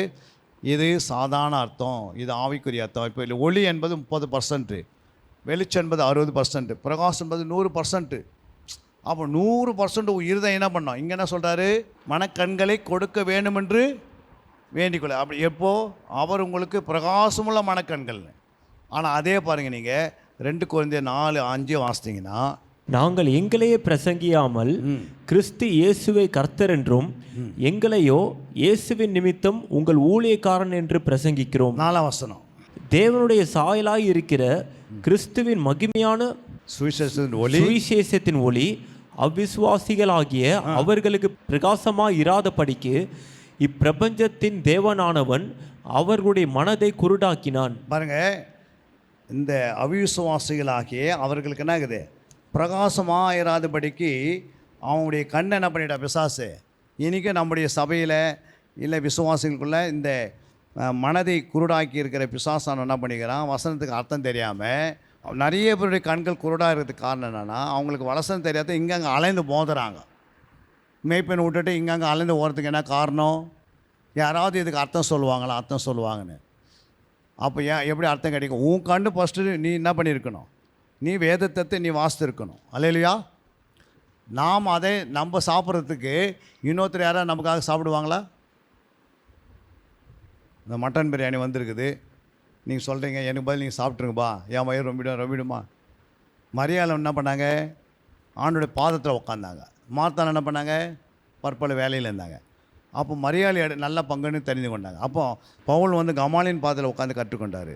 இன்றைக்கி வேதத்தை கற்றுக்கொள்ளாமையே நமக்கு எப்படி பிரகாசமெல்லாம் கண்ணுத்தான் இருக்கும்? அங்கே பாருங்கள், பிரகாசமாக இராதபடிக்கு இந்த உலகத்தின் அதிபதி என்ன பண்ணிட்டான்? அவங்க கண்ணை குருடாக்கிட்டான். 6ஆம் வசனம் சொல்றது வாசிங்க. 6ஆம் வசனம். இருளிலிருந்து வெளிச்சத்தை பிரகாசிக்க சொன்ன தேவன் இயேசு கிறிஸ்துவின் முகத்தில் உள்ள தமது மகிமையுள்ள அறிவாகிய ஒளியை தோன்ற பண்ணும் பொருட்டாக எங்கள் இருதயங்களிலே பிரகாசித்தார். இங்கே பாருங்க, அப்போ ஆண்டவர் என்ன சொல்கிறாரு? இருளிலிருந்து வெளிச்சத்தை பிரகாசிக்க சொன்ன தேவன் இயேசு கிறிஸ்துவின் முகத்தில் உள்ள தமது மகிமையின் மகிமையின் அறிவாகிய ஒளியை தோன்ற பண்ணும் பொருட்டாக எங்கள் இருதயங்களிலே பிரகாசித்தார். பிரகாசித்தார். அப்போ உங்கள் இருதயம் பிரகாசிக்கணும், அங்கே மனக்கண்கள் பிரகாசிக்கணும். அப்போ எதெல்லாம் பிரகாசிக்கணும்? இங்கே இருதயம் பிரகாசிக்குதா? உங்கள் இருதயம் எப்படி இருக்குது? யோசித்து பார்க்கணும். உங்கள் இருதயம் எப்படி இருக்குன்னு பாருங்கள். அப்போ இருதயம் ஏன் இருளாக இருக்குதுன்னா, அங்கே வாசித்து பாருங்கள், ரோமர் 1:21. அவர்கள் தேவனை அறிந்தும் அவரை தேவனென்று மகிமைப்படுத்தாமலும் சோஸ்தரியாமலும் இருந்து தங்கள் சிந்தனைகளினாலே வீணரானார்கள். உணர்வில்லாத அவருடைய இருதயம் இருளடைந்தது. பாருங்க, உணர்வில்லாதுன்னா இப்போ இங்கே நிறைய பேர் என்ன பண்ணுறாங்க, அவர்கள் தேவனை அறிந்தும், தேவனை அவர்கள் அறிந்தும் அவரை தேவனென்று மகிமைப்படுத்தாமலும். பார்த்தீங்களா? அப்போது நம்ம தேவனை அறிஞ்சிட்டு தேவனை மகிமைப்படுத்தாமலும் சோத்திரமாக இருந்து தங்கள் சிந்தனைகளினாலே வீணரானார்கள். அதுக்கு என்ன காரணம்? எனக்கு எல்லாம் தெரியும், நான் வந்து பாஸ்ட் ஆகிட்டேன், இல்லை நான் வந்து மூத்த விசுவாசம் ஆகிட்டேன், எனக்கு அது தெரியும் இது தெரியும், என்ன பண்ணுவாங்க, அப்படியே காலத்தை ஓட்டுவாங்க. ஆனால் அவங்க தான் முடிவில் பார்த்தீங்கன்னா அவங்களுடைய இருதயம் இருளடைந்து, பாருங்கள், உணர்வில்லாத அவங்களுடைய இருதயம் இருளடைந்து, அல்லேலூயா, இருளடைந்துனா ஆயிடுது, ஒன்றுமே இல்லாத ஆயிடுது. புரியுங்களா? பிசாசுக்கு தெரியும் உனக்குள்ளே எவ்வளோ கெப்பாசிட்டி இருக்குது, ஆவியானுக்கு தெரியும் எவ்வளோ கெப்பாசிட்டி. புரியுங்களா? அந்தமான் நிக்கோபார்னு எத்தனை பேர் கேள்விப்பட்டிருப்பீங்க? ஐயா கேள்விப்பட்டீங்களா? அந்தமான் நிக்கோபார்.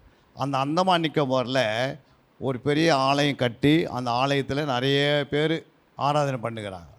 இப்போ சுனாமி வருது, ஆராதனை நேரத்தில் சுனாமியில் யாரெல்லாம் தப்பிப்பாங்க?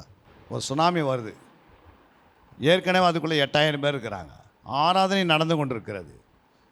புரியுங்களா? இப்போ அந்த ஆராதனையில் நடந்து கொண்டிருக்கும் போது பாஸ்டர் தவிர மீதெல்லாம் அவுட்டு. யார்? பாஸ்டர் ஒருத்தரை தவிர மீதி எல்லாம் அவுட்டு. என்ன ஏன் அவுட் பண்ணார் ஆண்டவர்? அவங்கள காப்பாற்றிருக்கலாம்ல. ஆராதனை நேரத்தில் இது மாதிரி வந்துடுச்சு. ஏன் அப்படின்னா யாருக்குள்ளே கனி இல்லை. என்ன இல்லை? சர்ச்சுக்குள்ளே கனி இல்லாத வாழ்க்கை. அப்போ ஒரு டைம் வரும், அப்போ அப்படியே சபையை தூக்கிடுவார் ஒரே தூக்கில். அது பிறகு ஒன்றுமே இருக்காது, பாஸ்ட் மட்டும் தான் நின்றுப்பார். பாஸ்ட் மனைவி கூட அவுட்டு, அந்த ஐயா மட்டும் தான் தனிமையாக நின்று. புரியுங்களா? இன்றைக்கி நாங்கள் அந்தமான் போகும்போது அவங்க சாட்சி கொண்டு வந்தோம், எங்கள் சாட்சியில் போட்டு வச்சுக்கிறோம். புரியுங்களா? அவர் மட்டும் தான் தனிமையாக இருந்தால், அதுவும் வேறு இடத்துக்கு அவர் என்ன பண்ணார், வேறு தீவுக்குள்ளே போயிட்டார். அங்கேருந்து அவரை காப்பாற்றப்பட்டு தான் அவர் கொண்டு வந்தாங்க. புரியுங்களா? ஏன் சொல்ல வரேன்னா,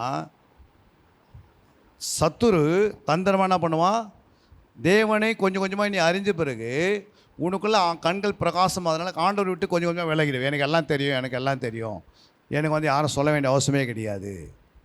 புரியுங்களா? கொஞ்சம் அப்படியே கொஞ்சம் உன்னை அப்படியே ஏமாத்தினே வருவான். பிசாசனம் தந்திரம் உள்ளவன். தந்திரம்னா என்ன? பைபிள் எடுத்து வந்துடுவான், எழுத விட மாட்டான், பைபிளை திறக்க விட மாட்டான், கதை பேச சொல்லுவான். அப்படியே நீ அங்கங்கே பேசினேரு, இப்படியே பேசி உனக்கே தெரியாது உன்னை வஞ்சித்துடுவான். அவ்வளோதான். வஞ்சிக்கிறது எப்படி? உன் கையில் பெண் இருக்கும், நீ வசனத்தை கவனிக்க மாட்டேன். அப்போ நீ எழுத ஆரம்பிச்சுன்னா அடுத்த வசனம் என்ன வருது, உன் மேய்ப்பர் என்ன சொல்ல போகிறாரு, அந்த வசனத்தை கவனமாக கேட்டு எழுதணும். சில நேரத்தில் பார்த்தீங்கன்னா மேய்ப்பர் சொல்லுவதுக்கு முன்னாடி அந்த விசுவாசிகளோ நல்ல ஆவியில் நிரம்பி இருக்கிற விசுவாசம் தானே எழுதுவாங்க அடுத்த வசனம் என்னன்னு. எங்கள் மேய்ப்பர் சொல்லும் போது நாங்கள் அடுத்த வசனம் நான் சொல்ல போகிறாரு மெசேஜில் அப்படின்னு எழுதிடுவோம் முதல்ல. அந்த அளவுக்கு அவரோட ஆவி எங்களை ஒத்து போயிடுச்சு. புரியுங்க? எந்த ரூட்டில் போகிறாரு இவர், எந்த ரூட்டில் வராரு, புரியுதுங்களா? அப்போ ஆண்டவருக்கு 1000 வழி இருக்கிறது. புரியுங்களா? அந்த வழியை கண்டுபிடிக்கணும்ல. ஒரு மனுஷனை ஆசீர்வதித்துக்கு அவர்கிட்ட ஒரு வழியாக இருக்குது. நம்ம வேலை செய்தால் தான் நம்ம வீட்டை கட்ட முடியும், சாப்பிட முடியும். ஆனால் ஆண்டவருக்கு எதுவுமே இல்லாத செய்ய முடியல. அவருக்கு 1000 லட்சக்கணக்கில் வழி இருக்குது. ஒரு மனுஷனை போஷிக்கிறதுக்கு அவருக்கு அவ்வளோ வழி வச்சுருக்கிறார். அப்போ நம்ம வேதத்துக்குள்ளே நுழையும் போது இதெல்லாம் கற்றுக்கொள்ளும் போது தான் நம்முடைய ஆவிக்குரியம் வளரும். இல்லைன்னா என்ன பண்ணோம், கொஞ்சம் கொஞ்சமாக நீ பைபிளை வாசிக்காமல் சத்தியத்தை நோட் பண்ணாமல் 24 மணி நேரம் நம்ம என்ன பண்ணுவோம், உட்காந்து போயிடுவோம். அல்லேலூயா. இப்படியே உட்காந்து அப்படியே பிசாசு வஞ்சித்தினே இருப்பான். ஆனால் நீ எத்தனை வசனத்தை நோட் பண்ண, அது எல்லாம் ரெக்கார்ட் ஆகுது. என்னாவது? நீ கையினாலே எழுதுறது, ஜீவ புஸ்தகம் எழுதுவார் ஆண்டவர். இந்த 2 மணி நேரம் நீ இவ்வளோ வசனத்தையே நீ நோட் பண்ண, நீ கவனிச்சிருக்கிற. புரியுதுங்களா? பாருங்கள், அங்கே சொல்கிறாரு மல்கியா 3:16, அப்பொழுது கர்த்தருக்கு பயந்தவர்கள் பாருங்க, அப்போது கர்த்தருக்கு பயந்தவர்கள் ஒருவரோடு ஒருவர் பேசிக் கொள்வார்கள். இப்ப நம்ம ஒரு பேசிக்கொள்றோம். கர்த்தர் கவனித்து கேட்பார். யாரை கவனிப்பார்? ஒரு பேசுறோம் பாரு, அதை கவனித்து கேட்பார். கர்த்தருக்கு கர்த்தருக்கு பயந்தவர்களுக்கும் அவருடைய நாமத்தை தியானிக்கிறவர்களுக்காகவும் ஞாபக புஸ்தகம் ஒன்று அவருக்கு முன்பாக எழுதப்பட்டிருக்கிறது. அப்போ அவருடைய நாமத்தை தியானிக்கிறவர்களுக்காக ஞாபக புஸ்தகம் ஒன்று என்ன பண்ணிக்கிறார் ஆண்டவர்? அங்கே ஒன்று அவருக்கு முன்பாக எழுதப்பட்டிருக்கிறது. அப்போ ஞாபக புஸ்தகம் என்ன? நீங்கள் எழுதுறீங்க பாரு, அதுதான் ஞாபக புஸ்தகம். இப்போ ஆண்டவர்கிட்ட ஒரு ஞாபக புஸ்தகம் இருக்குது. நீங்கள் இன்றைக்கி எழுதுறீங்களா இல்லையான்னு இன்னைக்கு கணக்கு போட்டுருவார். ஏன்னா இந்த ஆண்டவர் சொல்லும் போது நீங்கள் என்ன பண்ணியிருக்கணும்? எழுதணும். எழுதி உன்னுடைய பலைகளை என்ன பண்ண வைக்கணும். அப்போது இதை வச்சு வீட்டில் போய் என்ன பண்ண மறுபடியும் ரிப்பீட் பண்ணி பார்க்கணும். அப்போ தான் உன் ஆவிக்குரிய ஜீவன் வளரும். சத்தியம் ஆண்டவருடையது. புரியுங்களா? இங்கே நின்று பேசுகிறவங்க யாருமே அவங்கள குறித்து என்ன பண்ண முடியாது, மேன்மை பாராட்ட முடியாது. ஆண்டவரை தான் மேன்மை பாராட்டின்னு இருக்கணும். ஆண்டோடைய வசனத்தை மேன்மை பாராட்டணும். ஆண்டோடைய வசனம் என்ன சொல்லுகிறது கவனிக்கணும். அப்போ ஞாபக புஸ்தகத்தில் ஆண்டவர் என்ன பண்ணுவார்? நம்ம பேசுகிறத கவனிப்பார், எழுதுவார். அப்போது கர்த்தருக்கு பயந்தவர்கள் பாருங்க, சொல்ல பாருங்கள், கர்த்தருக்கு பயந்தவர்களுக்காகும். அப்போ நம்ம கர்த்தருக்கு பயந்தவர்கள் மட்டும்தான் கையில் என்ன இருக்கும்? எழுதக்கூடிய ஒரு பென் இருக்கும், நோட்ஸ் இருக்கும். அந்த மேய்ப்பர் சொல்லதெல்லாம் எழுதினே வருவான். அப்போ அவங்களுடைய ஆவிக்குரிய ஜீவன் வளர்ந்துக்கினே வரும். அப்போ வளர்கிற நேரத்தில் தண்ணி ஊற்றலை செடிக்கு அப்படின்னா என்னாகும்? அந்த செடி வளர்கிற செடி வளராமல் கொஞ்சம் கொஞ்சமாக பட்டு போவோம். அப்போ நம்ம ஆவியில் எழுதிக்கினே இருக்கணும், இருதயத்தில் எழுதிக்கினே இருக்கணும், அந்த வசனத்தை தியானித்துக்கினே இருக்கணும். வளர்ச்சிக்கு ஆவிக்குரிய ஜீவிதத்தில் வளர்ச்சியில் அந்த ஒரு குறிப்பிட்ட வயது வரும்போது அப்போது இதெல்லாம் உனக்கு வேலை செய்ய ஆரம்பிச்சிடும். அல்லையா? இன்றைக்கி உனக்கு புரியாது, ஆனால் ஒரு காலங்களோ அன்றைக்கி புரியும். 3வது ஆண்டு சொல்கிறாரு, அவருடைய வசனம் சத்தியமாக இருக்கிறது. வாசிங்க, யோவான் 17:17. உம்முடைய சத்தியத்தினாலே அவர்களை பரிசுத்தமாக்கும், உம்முடைய வசனமே சத்தியம். பாருங்க, உம்முடைய சத்தியத்தினாலே அவர்களை பரிசுத்தமாக்கும், உம்முடைய வசனமே சத்தியம். அப்போ வசனம் என்ன இருக்குது? ஃபஸ்ட்டு எழுத்துக்கள் சத்தியம், 2வது வார்த்தைகள் சத்தியம், 3வது என்ன சத்தியம்? வசனங்கள் சத்தியம். அல்லையா? அப்போ பைபிளில் ஒவ்வொரு வசனமும் சத்தியமாக நீ மாற்றணும். புரியுங்களா? அப்போ அந்த வசனத்தை நீங்கள் கவனிக்கணும். வசனங்கள் சத்தியமாக மாறினா தான் நீ பரிசுத்தமாக முடியும். அங்கே போய் சத்தியத்தினால அவர்களை நான் பரிசுத்தமாக்குறேன், ஆனால் சத்தியம் உனக்குள்ளே இல்லை. அதான் ஐயா எடுத்த போது கொண்டு எடுத்தார். யாக்கோபு 1:18 நீங்கள் எடுத்தீங்க. வாசிங்க, போடுங்க அந்த வசனத்தை. அவர் சித்தம் கொண்டு தம்முடைய சிருஷ்டிகளினால் நாம் முதல் பலன் ஆவதற்கு நம்மை சத்திய வசனத்தினால் ஜனிப்பித்தார். அல்லேலூயா. அப்போது நம்ம ஏற்கனவே தேவ வசனத்தால் ஜனிப்பிக்கப்பட்டிருக்கிறோம். 1 பேதுரு 1:23 இருக்குது. ஃபஸ்ட்டு ஆண்டவர் நம்ம வசனத்தினால் ஜனிப்பிப்பார். 2வது எப்போனா ஃபஸ்ட்டு குவாலிட்டியே நீ வரணும் ஆண்டவருக்கு. என்ன குவாலிட்டி? ஃபஸ்ட்டு குவாலிட்டினா என்ன? இப்போ ஒரு மினிஸ்டர்கிட்ட போனால் ஃபஸ்ட்டு குவாலிட்டி பார்த்துருப்பீங்க. செக்யூரிட்டி அவங்க எப்படி இருப்பாங்க? சாதாரண கான்ஸ்டபிள் மாதிரி இருக்க மாட்டாங்க. அவங்க விஜிலன்ஸாக இருப்பாங்க, வித்தியாசமாக இருப்பாங்க. புரியுங்களா? அவங்களுக்கு எல்லாமே தெரியும். அவங்களுடைய கண்கள் 360 டிகிரி வரைக்கும் சுற்றினே இருக்கும் அடிக்கடிக்கு. அந்த அளவுக்கு அவங்க ஃபார்வர்டாக இருப்பாங்க, அவங்க வளர்ந்துருப்பாங்க, அவங்க சம்பளம் வித்தியாசமாக இருக்கும். அப்போது ஆண்டவராக இயேசுக்கிட்ட யார் ஃபஸ்ட்டு குவாலிட்டி? அது பாரு, முதல் பலன் ஆவதற்கு நம்ம சத்திய வசனத்தினாலே ஆண்டவர் என்ன பண்ணுறாரு? ஜெனிப்பிக்கிறார். புரியுங்களா? அப்போ சத்திய வசனத்தை அறியாமல் உன்னை ஜெனிப்பிக்க முடியாது. ஆல்ரெடி 1 பேதுரு 1:23 வாசித்தீங்கன்னா, அழிவுள்ள வித்தினாலே அல்ல, என்றென்றைக்கும் நிற்கிறதும் ஜீவனுள்ளதுமான தேவ வசனமாகிய அழிவில்லாத வித்தினாலே மறுபடியும் ஜனிப்பிக்கப்பட்டிருக்கிறீர்கள். என்ன சொல்கிறீங்க? அழிவில்லாத வித்தினாலே மறுபடியும் ஜனிப்பிக்கப்பட்டிருக்கிறீர்களே. அப்போ நம்ம எல்லாம் எப்படி இருக்கிறோம்? ஏற்கனவே தேவ வசனமாக அழிவில்லாத வித்தினால் ஜனிப்பிக்கப்பட்டிருக்கிறோம். புரியுங்களா? அழிவுள்ள வித்தனா என்ன? 1:13 வாசிங்க. யோவான் 1:13 அழிவுள்ள வித்து சொல்கிறா பாருங்க. அவர்கள் இரத்தத்தினாலாவது மாம்ச சித்தத்தினாலாவது புருஷனுடைய சித்தத்தினாலாவது பிறவாமல் தேவனாலே பிறந்தவர்கள். தேவனால் பிறந்தவங்க தான் தேவனுடைய வசனத்தினால அழிவில்லாத வித்து. அப்போது ரத்தம்னா என்ன? மாம்சனா என்ன? புருஷனா என்ன? ரத்தம்னா என்ன? மாம்ச சித்தனா என்ன? புருஷனுடைய சித்தனா என்ன? 3 சித்தங்கிறது பாருங்கள். ஒரு குழந்தை பெற்றெடுக்கிறதுக்கு எத்தனை சித்தம் வச்சுக்கிறார் ஆண்டவர்? உலகத்தில் ஒரு குழந்தை பெற்றெடுத்து எத்தனை வழி இருக்குது? இதில் 3 வழியை போட்டிருக்கிறாரு. அப்போ ஃபஸ்ட்டு வழி என்ன? ரத்தம். ரத்தனா என்ன? ரத்தனா என்னன்னா அதை தான் டெஸ்ட் பேபின்னு சொல்லுவோம். புரியுங்களா? இன்னொருத்தருடைய கருவை எடுத்து என்ன பண்ணுறாங்க, இன்னொருத்துக்கு செலுத்தி பெற்றெடுக்கிறதுக்கு தான் ரத்தத்தினாலாவது பிறக்கிறாங்க. புரியுங்களா? 2வது மாம்ச சித்தம், அப்படின்னா விபச்சார வேசிதனம் பண்ணி பெற்றெடுப்பாங்க. 3வது புருஷனுடைய சித்தம், ஆண்டோடைய சித்தத்தின்படி கொண்டு வந்து ஆலயத்தில் நிற்க வச்சு திருமணம் பண்ணுவாங்க. அது 3மே பிறந்தாலும் பாவியில் தான். 3 பேரும் 3 வயதில் பிறந்தாலும் பாவி தான். ஆனால் அதிலேருந்து நம்ம மறுபடியும் தேவனால் பிறக்கிறோம். அதுதான் வந்து 1 பேதுரு 1:23 தேவ வசனமாகிய அழிவில்லாத வித்தினால நம்ம மறுபடியும் ஜெனிப்பிக்கப்பட்டுறோம். ஆனால் இப்போ ஜெனிப்பிக்கப்பட்டிருக்கு ஆண்டவர் குறிப்பிட்ட நாள் வரும்போது ஆண்டவருக்கென்று அவர் என்ன பண்ணுறார், ஃபஸ்ட்டு குவாலிட்டியாக என்ன பண்ணுறாரு, வெளிப்படுத்த 14:4 வாசிக்கும் போது வாசிங்க. ஸ்திரீகளால் தங்களை கரைப்படுத்தாதவர்கள் இவர்களே, கற்புள்ளவர்கள் இவர்களே, ஆட்டுக்குட்டியானவர் எங்கே போனாலும் அவரை பின்பற்றுகிறவர்கள் இவர்களே. இவர்கள் மனுஷரிலிருந்து தேவனுக்கும் ஆட்டுக்குட்டியானவருக்கும் முதற் பலனாக மீட்டு கொள்ளப்பட்டவர்கள். முதல் பலன் புரியுதுங்களா? முதல் பலனான அர்த்தம், 1 ஸ்திரீகளால் கரைப்படாது இருக்கணும், 2வது கற்புள்ளவளாக இருக்கணும், 3வது ஆட்டுக்குட்டியார் எங்கே போனாலும் நீ பின்னாடி போகணும். இங்கே போகிறீங்களா? ஆட்டுக்குட்டியார் எங்கே போனாலும், ஆட்டுக்குட்டியானவர் எங்கே போனாலும் அவரை பின்பற்றில் இவர்களே, இவர்கள் மனசிலிருந்து தேவனுக்கும் ஆட்டுக்குட்டியானவருக்கும் முதற் பலனாக மீட்டு கொள்ளப்பட்டவர்கள். 5வது வசனம் பாருங்கள், 5 என்ன பண்ணுறா பாருங்க கரெக்டாக. இவர்களுடைய வாயிலே கபடம் காணப்படவில்லை. அப்போ இவங்க என்ன பண்ண மாட்டாங்க, இவங்க வாயில் என்ன இருக்காது, கபடம் இருக்காது. இவர்கள் தேவனுடைய சிங்காசனத்திற்கு முன்பாக மாசில்லாதவர்களாக இருக்கிறார்கள். பாருங்க, இவர்கள் தேவனுடைய சிங்காசனத்துக்கு முன்னாடி போயிடுறாங்க, மாசில்லாதவர்கள் இருக்கிறார்கள். அப்போது இவங்க எங்கே போகிறாங்க, சிங்காசனத்தில் போய் உட்காடுறாங்க. கர்த்தர் அவங்களை அவ்வளோ தொழில் கொண்டு போகிறாரு. அப்போ முதல் குவாலிட்டி யார் வருவாங்க, ஃபஸ்ட்டு குவாலிட்டி யார் வருவாங்க, ஸ்திரீகளால் கரைப்படாது. ஸ்திரீகளால் என்ன அர்த்தம் பாருங்க, ஸ்திரீகளால் தங்களை கரைப்படுத்தாதவர்கள். இங்கே யாராவது ஸ்திரீகளால், அன்னகரங்களா, அன்னகரங்களும் தாய் வயிற்றில் தான் பிறக்கிறாங்க. ஸ்திரீகளால்ன்றது வந்து அங்கே ஸ்திரீகளால் என்பது எதை குறிக்கிறதுனா உலகத்தால். என்னது உலகத்தால்? உலகத்தால் அப்படின்ட்டு எங்கே போட்டிருக்கு, அதே நீங்கள் வாங்க 1:28 யாக்கோப்பு 27 வாசிங்க.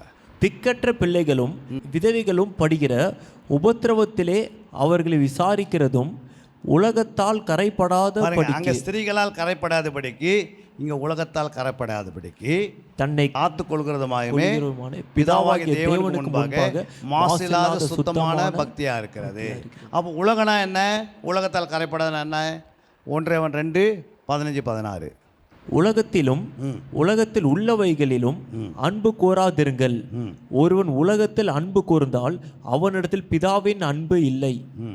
ஏனெனில் மாம்சத்தின் இச்சையும் கண்களின் இச்சையும் ஜீவனத்தின் பெருமையுமாகிய உலகத்தில் உள்ளவைகள் எல்லாம் பிதாவினால் உண்டானவைகள் அல்ல.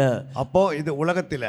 அப்போ ஆண்டவர் என்ன பண்ணுறாரு, உலகத்தில் என்ன இருக்கக்கூடாது, உலகனா மாம்ச இச்சை, கண்கள் இச்சை, ஜீவனத்தின் பெருமை. இது 3 என்ன பண்ணிக்கணும், கண்கள் இச்சை என்பது ஆத்மா, மாம்ச இச்சை வந்து சரீரம், ஜீவனத்தின் பெருமை நம்முடைய ஆவி ஆத்மா சரீரத்தில் ஒரு குற்றமில்லாத வாழணும்.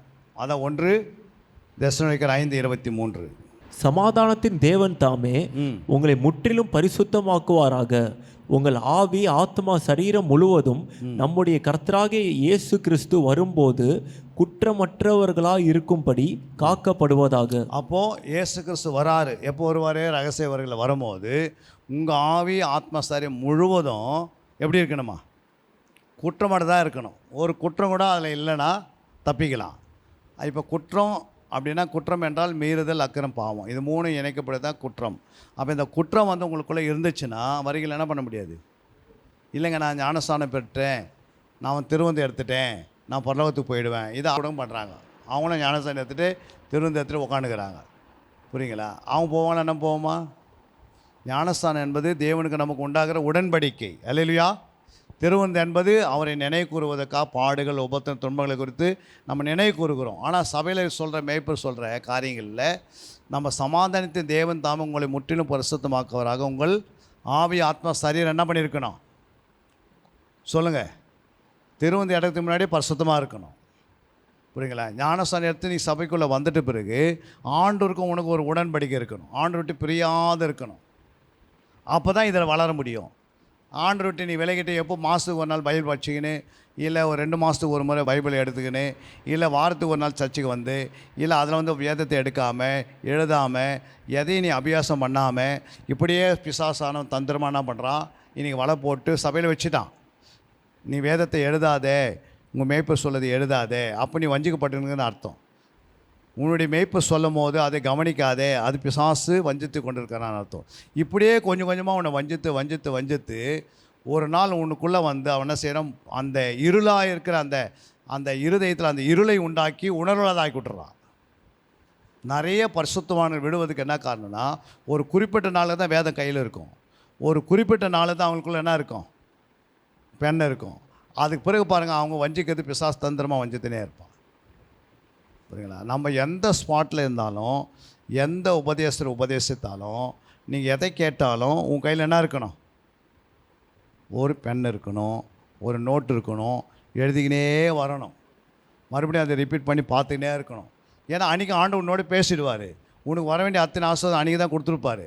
நீ அன்றைக்கி எழுதாதே போவேன், மறுபடியும் அது சுயண்டு வருவதுக்கு, அது உனக்கு சர்க்குலாக வருவதுக்கு கிட்டத்தட்ட 3-4 வருஷம் ஆகும். இப்படியே உன் கால் அங்கங்கே என்ன பண்ணோம்.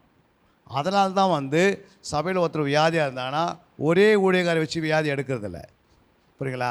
அவங்க ஜெபம் பண்ணுவாங்க, ஆண்டவர் இந்த வியாதி போகிறதுக்கு, இந்த அற்புதம் நடக்கிறதுக்காக. அப்போ ஏற்ற நேரத்தில் அந்த இடத்துல நம்ம ஜெபிக்கிறனால அந்த ஊழியக்காரை வர வைப்பார். இப்போ நான் தானாக இங்கே வரலை, இங்கே வந்து ஏதாவது ஒரு கர்த்தர் பெரிய காரியத்தை சைட்டு போயிடுவார். அப்போ நம்ம என்ன பண்ணுவோம், நான் வந்த பிறகு நான் சொன்ன வசனம், இப்போ ஐயா வந்தார், அவர் சொன்னது நீங்கள் எழுதலை. அப்போ இப்படியே காலம் ஓடும்.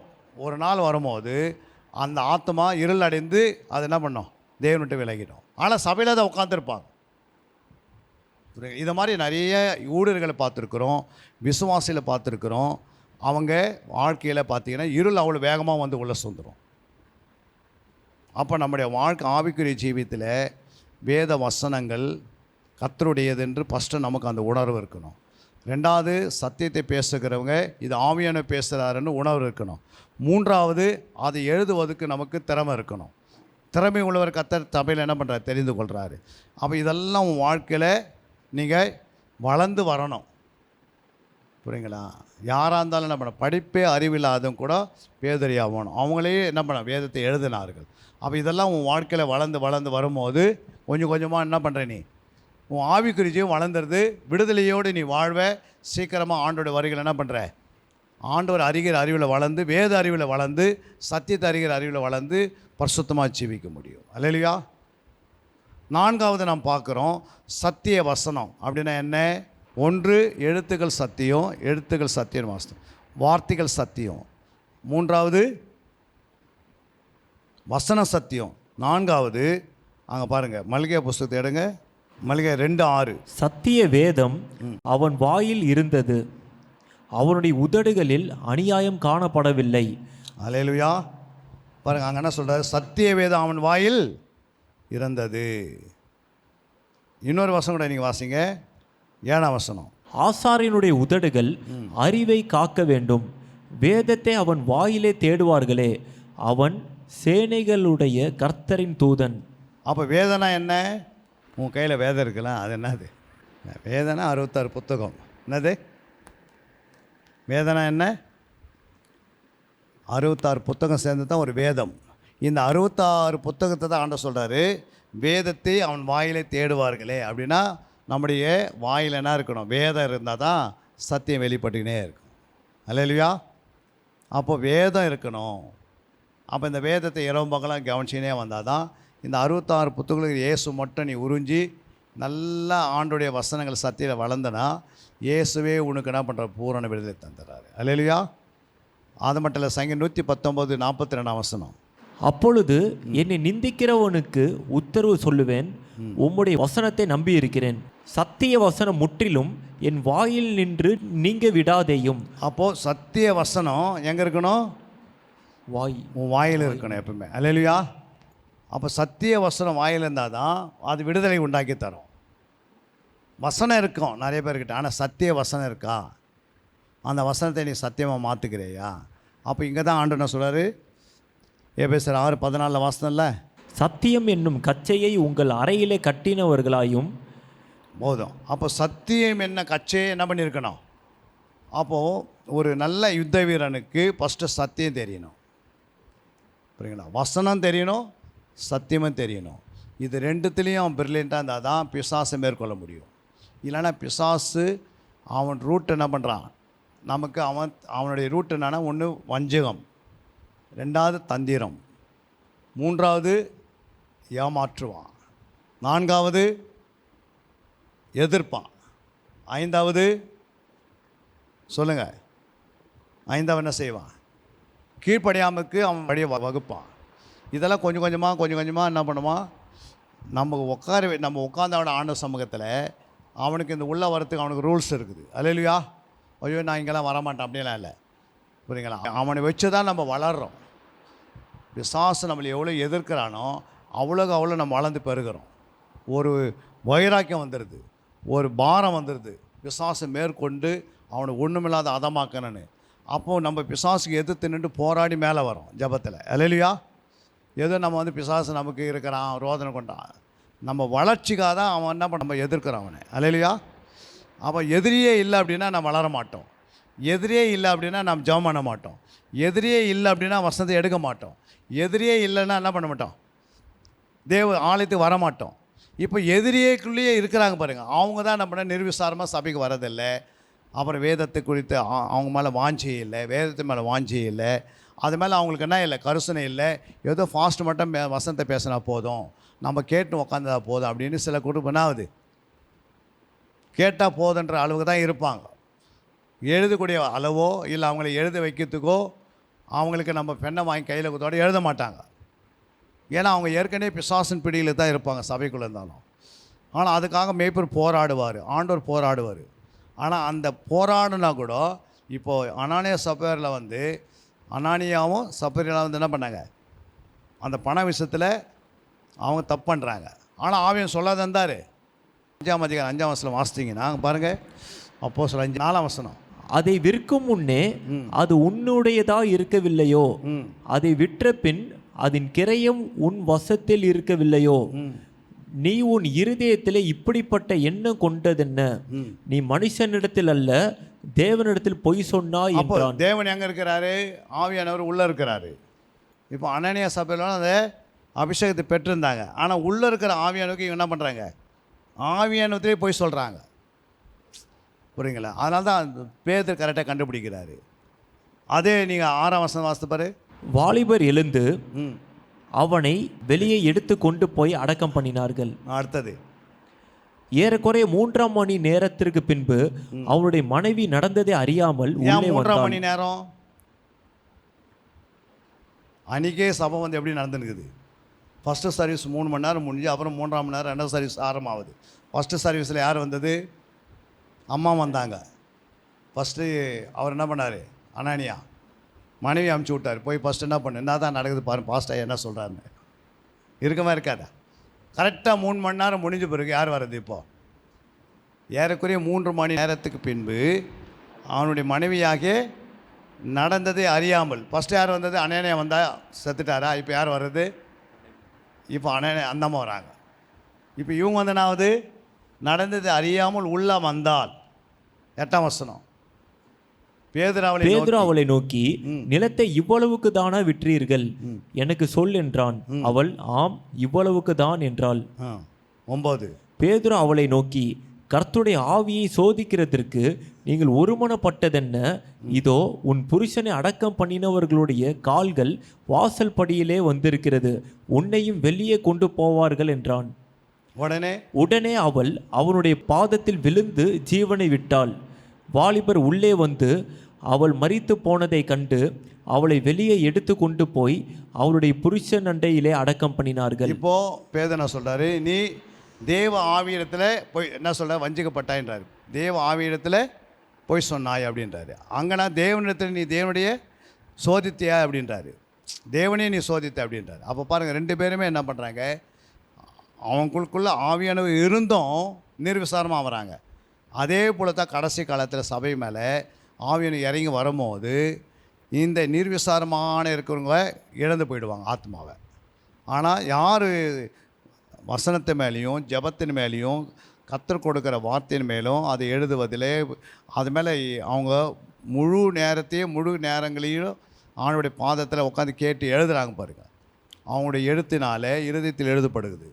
அவங்களுடைய சிந்தனை கவனம் எங்கே இருக்குது? மேய்ப்பர் மேலே இருக்குது. அதனால தான் எல்லாருமே என்ன இருக்கணும்? எழுதணும். புரியுதுங்களா? உங்கள் மேய்ப்பர் சொல்லும் போது எல்லாம் ஏன் எழுதுனா உங்கள் கவனம் என்ன பண்ணாது? இங்கே அங்கே அலைய தெரியாது. அப்போது கிளாஸில் டீச்சர் சொல்லும் போது குழந்தைங்க என்ன பண்ணுறாங்க? அதை கவனமாக எழுதுகிற குழந்தைங்க தான் பாஸ் பண்ணுது. புரியுங்க? எழுதாதில் ஹோம் ஒர்க் என்ன பண்ணுது? வேறு யாருன்னா காட்டவான பார்க்குது. அப்போது சபையில் கூட ஆண்டவர் என்ன பண்ணுறாரு? ஆவியம் சொல்லும் போது எழுதணும். அதை என்ன பண்ணணும்? எழுதி வைக்கணும். அது ஒரு நாள் யூஸ் ஆகும். அது ஒரு நாள் நம்ம கற்று தருவார். இன்றைக்கி நமக்கு அந்த வசனம் புரியாது. ஆனால் போக போக என்ன பண்ணுவார்? நானும் இந்த வசனங்களை வாசிக்கும் போது ஆதி டைமில் இதெல்லாம் புரியாது. ஸ்திரீகளாக கரைப்பட்டேன் நான். அப்போ இதெல்லாம் போய் வசனத்தில் ஆராய்ந்து பார்க்கும்போது ஒரு வசனம் இன்னொரு வசனோட பல வசனங்கள் ஜாயின் பண்ணும்போது உலகத்தால் என்ன அப்படின்னு பார்க்கும்போது தான் அப்போ தான் தெரியுது ஸ்திரீகளால் என்பது உலகத்தால் கரைப்படாது. அப்போ இந்த வசனத்தை ஆண்டு காட்டுறாரு. அப்போ எல்லாத்தையுமே ஒத்த வசனம் வச்சுருக்கிறார் ஜோடிகளை. நம்ம தேடும் போது தான் அதை கண்டுபிடிக்க முடியும். அல்லேலூயா. அப்போது ஒரு சத்திய வசனம் கட்சியாக நமக்குள்ளே இல்லை அப்படின்னா பிசாசன் என்ன பண்ணுவான்? சத்திய வசனம் இல்லை அப்படின்னா அவனை மேற்கொள்ள முடியாது. புரியுங்களா? அதனால தான் ஆண்டு சொன்னார் கச்சை என்ற சத்தியம் இல்லை சத்தியம் என்ற கச்சை. அப்போது உனக்கு சத்தியம் என்றது ஒரு பெல்ட்டு மாதிரி. புரியுங்களா? உன் சரீரத்தை முழுமையாக அது என்ன பண்ணுது? ஸ்டாண்டர்டாக உன்னை ஸ்டெடியாக உன்னை பலப்படுத்த நல்ல நீ திறன் உள்ளவனாக மாறுவதற்கு பெல்ட் மிக அவசியம் போல், கச்சை மிக அவசியம் போல் இந்த சத்தியம் மிக அவசியம். இந்த சத்தியத்தில் நீ எதிர்க்கணுன்னா இது தான் ஒரு ஆயுதம். அப்போ இந்த சத்தியன்றது எழுத்து எல்லாம் நீ படிக்கணும். வார்த்தைகளாம் வாசித்து வரணும். வசனங்களாம் வாசிக்கணும். அப்புறம் முழு வேதத்தையே வாசிக்கணும். வாக்கியங்களை வாசிக்கணும். இப்படி தேடணும், தியானிக்கணும். இப்படி நீங்கள் வளரும் போது ஒரு நாள் வரும்போது உன் கண்ணை பிரகாசமாக வைப்பார். அப்போ உனக்கு எல்லா வசனம் தெளிவாக இருக்கும். உன்னுடைய ரூட்டு கரெக்டாக தெரியும். சின்ன தவறு செய்யதை விட உனக்கு பளிச்சுன்னு தெரியும். ஐயோ இதை இவ்வளோ பேர் தவறு செய்யணுக்கிறனே, ஆண்டவரை என்னை மன்னிச்சுட்டு உடனே நம்ம பேக் திரும்பிடுறோம். இல்லை அப்படின்னா வசனத்தின் அறிவு குறைவாக இருந்தால், ஞானம் குறைவாக இருந்தால் கனி அறிய முடியாது. கனி அறிய முடியாதனால ஆண்டவருக்கு உகந்தமாக வாழ முடியாது. அதனால தான் என் ஜனங்கள் அறிவில்லாமினால் சிறையில் போட்டுறாங்க, இல்லை சங்காரம் ஆகுறாங்க, இல்லை மிருக குணமாக மாறுறாங்க. 3 வார்த்தை இருக்குது அறிவில்லைன்னா. அப்போ இந்த அறிவு இல்லாமினாலே, வேத அறிவு இல்லாமினாலே சபைகள் விழுந்து கிடக்குது. இன்றைக்கி எழுந்துக்க முடியல. ஏன்னா அவங்களுக்கு வேதத்துக்கு டைம் இல்லை. கேட்டால் பைபிள் படிக்கிறதுக்கு டைம் இருக்குதா? இல்லை. ஜெபம் பண்ணுறதுக்கு டைம் இருக்குதா? இல்லை. ஏன் அது படிக்க முடியலன்னா அவங்களுக்குள்ள வசனத்து மேலே ஒரு பசிதாக இல்லை. 91ஆம் சங்கீதத்தில் 14ஆம் வசனம், அவன் என்னிடத்தில் வாஞ்சையாக இருக்கிறபடியால் அவனை விடுவிப்பேன். என் நாமத்தை அவன் அறிந்திருக்கிறபடியால் அவனை உயர்ந்த அடைக்கலத்திலே வைப்பேன். அப்போது நீங்கள் ஆண்டவர் மேலே வாஞ்சே இருந்தாவே ஆண்டவர் என்ன பண்ணுவார்? ஆண்டவர் மேலே ஒருத்தர் வாஞ்சே இருந்தால் அவங்கள விடுதலாக்கிடுவார். புரியுங்களா? அப்போ உனக்கு வியாதி இருக்கலாம், நோய் இருக்கலாம், இல்லை கடன் பாரம் இருக்கலாம், வீட்டில் பிரச்சனை இருக்கலாம், இல்லை வீடு கட்டாமல் இருக்கலாம், இல்லை லோனு கட்ட முடியாது இருக்கலாம், ஏதோ ஒரு பிரச்சனை. ஆனால் அதுலேருந்து உடனே விடுதலாயிடுது. ஏன்னா நீ வாஞ்சியாக வந்திருக்கிற ஆண்டவர்கிட்ட. அவர்கள் என்னிடத்தில் வாஞ்சியாக இருந்தபடியினால் நான் அவர்களை விடுவிப்பேன். அப்போ வாஞ்சியை பார்க்குறாரு. எல்லாருக்குள்ளேயும் என்ன பார்க்குறாரு? நீ சர்ச்சையில் 24 மணி நேரம் உட்காந்து ஜெபம் பண்ணுறது அது பார்க்கல. நீ என்னத்தில் எவ்வளோ வாஞ்சியாக இருக்குன்னு பார்ப்பார். என் வசனத்தை மேலே வாஞ்சியாக இருக்கிறியா? ஜபத்து மேலே வாஞ்சியாக இருக்கிறியா? சத்தியத்து மேலே வாஞ்சியாக இருக்கிறியா? அதன்படி வாழ்வதற்கு வாஞ்சியாக இருக்கிறியா? அதன்படி நான் என்ன செய்யணும்? எல்லாருக்கும் சாட்சியை ஜீவிக்கணும் என்று வாஞ்சியாக இருந்தால் கர்த்தர் உடனே என்ன பண்ணுவார்? 100 மடங்கு விடுதலாக்கிறாரு. அல்லேலூயா. அதெல்லாம் சத்தியத்தை சத்தியம் உங்களை விடுதலாக்குனாரு. ஆனால் வாஞ்சியாக இருந்தால் உன்னை விடுதலாக்கிறாரு. அல்லேலூயா. எங்கே ஆவியன் உண்டு அங்கே விடுதலை உண்டு. அப்போ ஆவியன் என்ன பண்ணுவார்? உடனே விடுதலாக்கி நீ வீட்டுக்கு போகும்போது உன்னுடைய இருதயத்தில் நிறைய சமாதானத்தோடு போவேன், உன் மன மகிழ்ச்சியோடு போவேன், உன் சந்தோஷத்தினால போவேன். ஒரு நிறைவான சமாதானம், பரிபூரணமான சமாதானம். புரியுங்களா? பூரணமான சந்தோஷம், மிகுந்த சந்தோஷத்தினால இருதயம் பூரிப்பாக நம்ம போகிறதுக்கு வழிவசம் திறந்துடுறாரு. நல்ல ஆரோக்கியத்தை கட்டளிடுவார். ஒரு அபிஷேகத்தை மேலே ஊற்றுவார். ஒரு வரங்களை கற்றுக் கொடுப்பார். அல்லேலூயா. எல்லாம் எழுந்து நிற்போம் கொஞ்ச நேரம். எல்லாம் அப்படியே மூலையில் உட்காந்து அப்படியே படுக்கலான்னு பார்க்குறீங்க. எழுந்து நில்லுங்க. ஒரு நிமிஷம் ஒரு பாட்டு பாடி நம்ம சாட்சி பகுதி இப்போது கொஞ்ச நேரம் நம்ம இந்த தூக்க மயக்கம் நம்மளை கட் பண்ணணும். அல்லேலூயா. சோறு வந்துடக்கூடாது. இந்த பாடலை பண்ணலாம். கூடாதது ஒன்றும் கூடாதது ஒன்றும்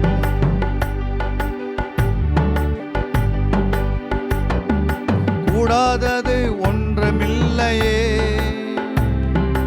கூடாதது ஒன்றுமில்லையே, கூடாதது ஒன்றுமில்லையே, கூடாதது ஒன்றுமில்லையே, நம் தேவனால் கூடாதது கூடாதது ஒன்றுமில்லையே, நம் தேவனால் கூடாதது கூடாதது ஒன்றுமில்லையே, மனுஷரால் கூடாதது தேவனால் கூடுமே, மனுஷரால் கூடாதது தேவனால் கூடுமே, மனுஷரால் கூடாதது தேவனால் கூடுமே, மனுஷரால் கூடாதது தேவனால் கூடாது கூடாதது ஒன்றுமில்லையே, கூடாதது ஒன்றுமில்லையே, கூடாதது ஒன்றுமில்லையே, கூடாதது ஒன்றுமில்லையே, நம் தேவனால் கூடாதது கூடாதது ஒன்றுமில்லையே, நாம் தேவனால் கூடாதது கூடாதது ஒன்றுமில்லையே. ஒரே ஒரு வார்த்தை சொன்னாரே, வேலைக்காரன் சொஸ்தமானானே, ஒரே ஒரு வார்த்தை சொன்னாரே, வேலைக்காரன் சொஸ்தமானானே, சுத்தமாகு என்று சொன்னாரே, குஷ்டரோகி சொஸ்தமானானே, சுத்தமாகு என்று சொன்னாரே, குஷ்டரோகி சொஸ்தமானானே, ஒன்றுமில்லையே, கூடாதது ஒன்றுமில்லையே, கூடாதது ஒன்றுமில்லையே, கூடாதது ஒன்றுமில்லையே, நாம் தேவனால் கூடாதது கூடாதது ஒன்றுமில்லையே, நாம் தேவனால் கூடாதது கூடாதது ஒன்றுமில்லையே. கடல் மேல் நடந்தாரே, கடற்புயல் அதட்டினாரே, கடல் மேல் நடந்தாரே, கடற்புயல் அதட்டினாரே, தொட்டாரே, வாலிபன் பிழைத்தாரே, பாடையை தொட்டாரே, வாலிபன் பிழைத்தாரே, கூடாதது ஒன்றுமில்லையே, கூடாதது ஒன்றுமில்லையே, கூடாதது ஒன்றுமில்லையே, கூடாதது ஒன்றுமில்லையே, நாம் தேவனால் கூடாதது கூடாதது ஒன்றுமில்லையே, நாம் தேவனால் கூடாதது கூடாதது ஒன்றுமில்லையே. நீ விசுவாசித்தாலே தேவ மகிமை காண்பாயே, நீ விசுவாசித்தாலே தேவ மகிமை காண்பாயே,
கூடாதது ஒன்றுமில்லையே,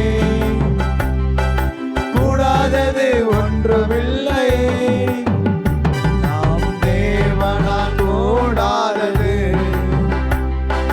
கூடாதது ஒன்றுமில்லையே, நாம் தேவனால் கூடாதது, கூடாதது ஒன்றுமில்லையே. வஸ்திரத்தை தொட்டாலே வல்லமை புறப்பட்டதே, வஸ்திரத்தை தொட்டாலே வல்லமை புறப்பட்டதே, எப்பதா என்று சொன்னாரே, செவிட்டோமே பேசினாரே, எப்பதா என்று சொன்னாரே, செவிட்டோமே பேசினாரே, கூடாதது ஒன்றுமில்லையே, கூடாதது ஒன்றுமில்லையே, கூடாதது ஒன்றுமில்லையே, கூடாதது ஒன்றுமில்லையே, நாம் தேவனால் கூடாதது, கூடாதது ஒன்றுமில்லையே, நாம் தேவனால் கூடாதது, கூடாதது ஒன்றுமில்லையே. கண்களை மூடி நாம் ஜெபிக்கலாம். அன்பின் பரலோகத்தின் பிதாவே, இந்த 3ஆம் ஜாமத்தை நிறைவடைய நீர் உதவி செய்தீர். இந்த 3ஆம் ஜாமத்திலே உம்மை துதிக்க, உம்மை ஆராதிக்க, ஜெபிக்க, உம்முடைய வார்த்தையாகிய போர் சேவகனை குறித்து, யுத்த வீரனை குறித்து எங்களோடு பேசினரப்பா. எழுத்துக்களெல்லாம் சத்தியம், வார்த்தைகளெல்லாம் சத்தியம், வசனமே சத்தியம், வேதமே சத்தியம், வேதத்தை வாயிலை தேடுவார்கள்னு சொன்னீரப்பா. எங்கள் வாயில் உம்முடைய வேதத்தை நிரப்பி ஆண்டவரே, அன்று ஆண்டவரே யோபின் காலகட்டத்தில் ஆண்டவரே ஒரு மனிதனுக்குள் ஆண்டவரே அவனுடைய இருதயத்துக்குள் வார்த்தை நிரம்பியிருந்தது போல எங்கள் இருதயத்திலும் ஆண்டவரே அந்த எலிகூக்கு எப்படி வார்த்தை நிரம்பியிருந்ததோ அதே போல எங்களுடைய இருதயத்தில் உம்முடைய வேதம் நிரம்பி இருக்க உதவி செய்யும். எங்கள் வாயில சத்தியம் இருக்க, எங்கள் கைகளிலே சத்தியம் இருக்க, நாங்கள் பேசல சத்தியம் இருக்க, சத்தியத்தை அறிவில் சத்தியம் உங்களை விடுதலையாக்கும். சத்தியத்தையே பேச, இயேசுவே பேச, இயேசுடைய வார்த்தைகளை சத்தியமாய் பேச எங்கள் ஒவ்வொருக்குள்ளும் அந்த வல்லமை இறங்கி வரட்டும். ஒரு நிமிடம் உடைய அபிஷேகத்தை நிரப்பும், உடைய வார்த்தையினால் நிரப்பும், சத்தியத்தினால் நிரப்பும். இந்த சபை 100 மடங்கு சத்தியத்திலையும் ஜபத்திலையும் சீசத்திலையும் ஜாமக்காரங்களையும் யுத்த வீரிலையும் வளர்ந்து பெருக வரப்போற வருடங்கள், வரப்போற நாட்கள், வரப்போற மாதங்களிலே கர்த்தர் இந்த சபையை உருவாக்க வேண்டும்படி ஜெபிக்கிறோம். கலாத்தியர் 4:19 சொல்கிறது, ஆண்டவரே, அன்று கிறிஸ்து உங்களுக்குள்ள உருவாக மூலமும் பவுல் சொல்கிறார், நான் கர்ப்ப வேதனைப்பட்டேன். அதே கர்ப்ப வேதனை இந்த மேய்ப்பருக்கு நீ கொடுத்து ஆண்டவர் கர்ப்ப வேதனை பெற்றெடுக்கக்கூடிய கிருபை தந்து சபை ஆயிரங்களாய் உருவாக்கப்பட மேய்ப்பனுக்குள்ள அந்த கர்ப்ப வேதனை வந்ததுக்காக சோத்திரம். ஒரு ஜப பாரத்தை அந்த கர்ப்பத்தில் வைத்ததுக்காக சோத்திரம். ஒரு 24 மணி நேரம் எப்படியாவது ஜெபிக்கணும் என்று போராடி கொண்டிருந்து இதை எப்படியாவது நிறைவேற்ற வேண்டும். இதுக்கு பிறகு ஒரு எழுப்புதல் இந்த சபைக்குள்ள வரணும். இதற்கு பிறகு ஒரு விடுதலையோடு வாழணும். ஆண்டவர், பொய்யின் ஆவிகள் இந்த எல்லை விட்டு வெளியே போகணும். கீழ்ப்படியாத ஆவிகள் இந்த சபையை விட்டு விலகி போகணும். மேய்ப்பனுக்கு எல்லாவற்றையும் கீழ்ப்படுகிற ஆவி பெருகட்டும். தேவனுக்கு பயந்து நடக்கிற பிள்ளைகள், தேவனுக்கு பயந்து நடக்கிற பிள்ளைகள் அந்த மேய்ப்பருக்கு எல்லாவற்றையும் கீழ்ப்பந்து நடக்க உதவி செய்வீர்கள். மேய்ப்பனுடைய விசுவாசத்தை பின்பற்றி நடக்க உதவி செய்யுங்க. ஆண்டவரே, சபை ஆண்டவரே முழு சபையை நீர் பாதுகாத்துக் கொள்ளுங்க. எபிரேயர் 7:24-25 சொல்லப்பட்டது, முற்றிலும் இவர்களை ரட்சிக்கும்படியாக நீ இரவும் பகலமாக எங்களுக்காக வேண்டுதல் செய்து கொண்டிருக்கிறீர். இந்த சபை ஓங்கி வளர்வதற்கு எல்லா வடிவாசம் திறக்கப்படுறதுக்காக சோத்திரம். கேட்ட பிள்ளைகள் வசனத்தில் சத்தியத்தில் வளரட்டும். வந்த ஊழியர்களை பலப்படுத்துங்க, எங்களை பலப்படுத்துங்க, ஒவ்வொரு பேர்பாக பலப்படுத்துங்க. நாங்கள் ஒன்றமில்லை அப்பா, அற்ப ஊழியக்காரர்கள். நீர் பேசுகிறவர், நீர் தான் சொல்லுகிறவர், நீர் தான் கற்றுக் கொடுக்கிறவர். உமக்கு நாங்கள் பயந்து வாழ, உமக்கு கீழ்ப்படிந்து வாழ, மரணம் அறிந்த வரைக்கும் நாங்கள் உமக்கு கீழ்ப்படிய, எங்களுக்குள்ள எந்த ஒரு பெருமைகளோ மேட்டுமைகளோ ஆண்டவர் அகங்காரங்களோ எங்களுக்குள்ள இருளோ ஏதோ வராதபடிக்கு உம்முடைய வல்லமுள்ள வார்த்தையினாலே, உம்முடைய வசனத்தினாலே, சத்தியத்தினாலே எங்கள் ஆவி ஆத்மா சரீரங்களை பாதுகாத்துக் கொள்ள முடியாது செபிக்கிறேன். உம்முடைய வருகை மட்டும் நாங்கள் ஆண்டவர், ஒருவேளை உம்முடைய வருகை தாமதமானால், ஒருவேளை நாங்கள் இளைப்பாறலுக்கு போக எங்கள் ஆவி ஆத்மா சரி எப்போதும் பரிசுத்தமாக இருக்க 1 Thessalonians 5:23 படி எங்கள் ஆவி ஆத்மா சரி குற்றமற்றதாக இருக்க காக்கப்படுவதாக. உம்முடைய நாமம் மட்டும் மையப்பட்டுட்டோம். மறுபடியும் நாங்கள் 4வது ஜாமத்துக்குள்ள நுழைகிறோம் அப்பா. கத்த தாமே இந்த 4ஆம் ஜாமத்தில் பிள்ளைகள் நல்லா பாடி ஆண்டோடைய நாமத்தை மகிமைப்படுத்தி ஆராதனை செய்து தேவன் நாமத்தை உயர்த்தி ஆண்டவரை நல்லா ஜெபித்து கர்த்தருடைய ராஜ்யத்தை கட்டி எடுப்ப அடுத்த சீசத்தை பயிற்சியில் நாங்கள் உள்ள நுழைய எங்களுக்கு ஆவியான வழி நடத்துவீராக. எல்லா துதி கன மகிமையும் நாங்கள் உமக்கே எடுக்கும். இயேசுவின் நாமத்தை ஜெபிக்க நல்ல பிதாவே. அன்பிற்குரியவர்களே, சத்திய வேத ஆராய்ச்சி வித்தியாசாலை தரிசன ஊழியம் 1. வடமாநிலத்தில் 300 திருச்சபைகளை உருவாக்குதல். 2. மாதம் ஒருமுறை எழுப்புதல் உருவாக்கும் எழுப்புதல் கூட்டம். 3. ஊழியர்கள், சபை தலைவர்கள், சுவிசேஷர்களுக்கென கருத்தரங்கு, அதாவது சத்திய வேத ஆராய்ச்சி நேரம். 4. டிவி ஊழியம். 5. பத்திரிகை ஊழியம். 6. CD DVD ஊழியம். 7. பவர் கேம்ப் அக்னி அபிஷேக முகாம். 8. உபதேச ஆராய்ச்சி கருத்தரங்கு ஊழியம். 9. நலிந்த குழந்தைகள் இல்லம். 10. 24 மணி நேர ஜெப மையம். 11. சத்திய தேவ ஆராய்ச்சி கல்லூரி. 12. சிறுவர்கள் உருவாக்கும் ஊழியம். 13. மருத்துவ முகாம். 14. ஜெயில் ஊழியம். 15.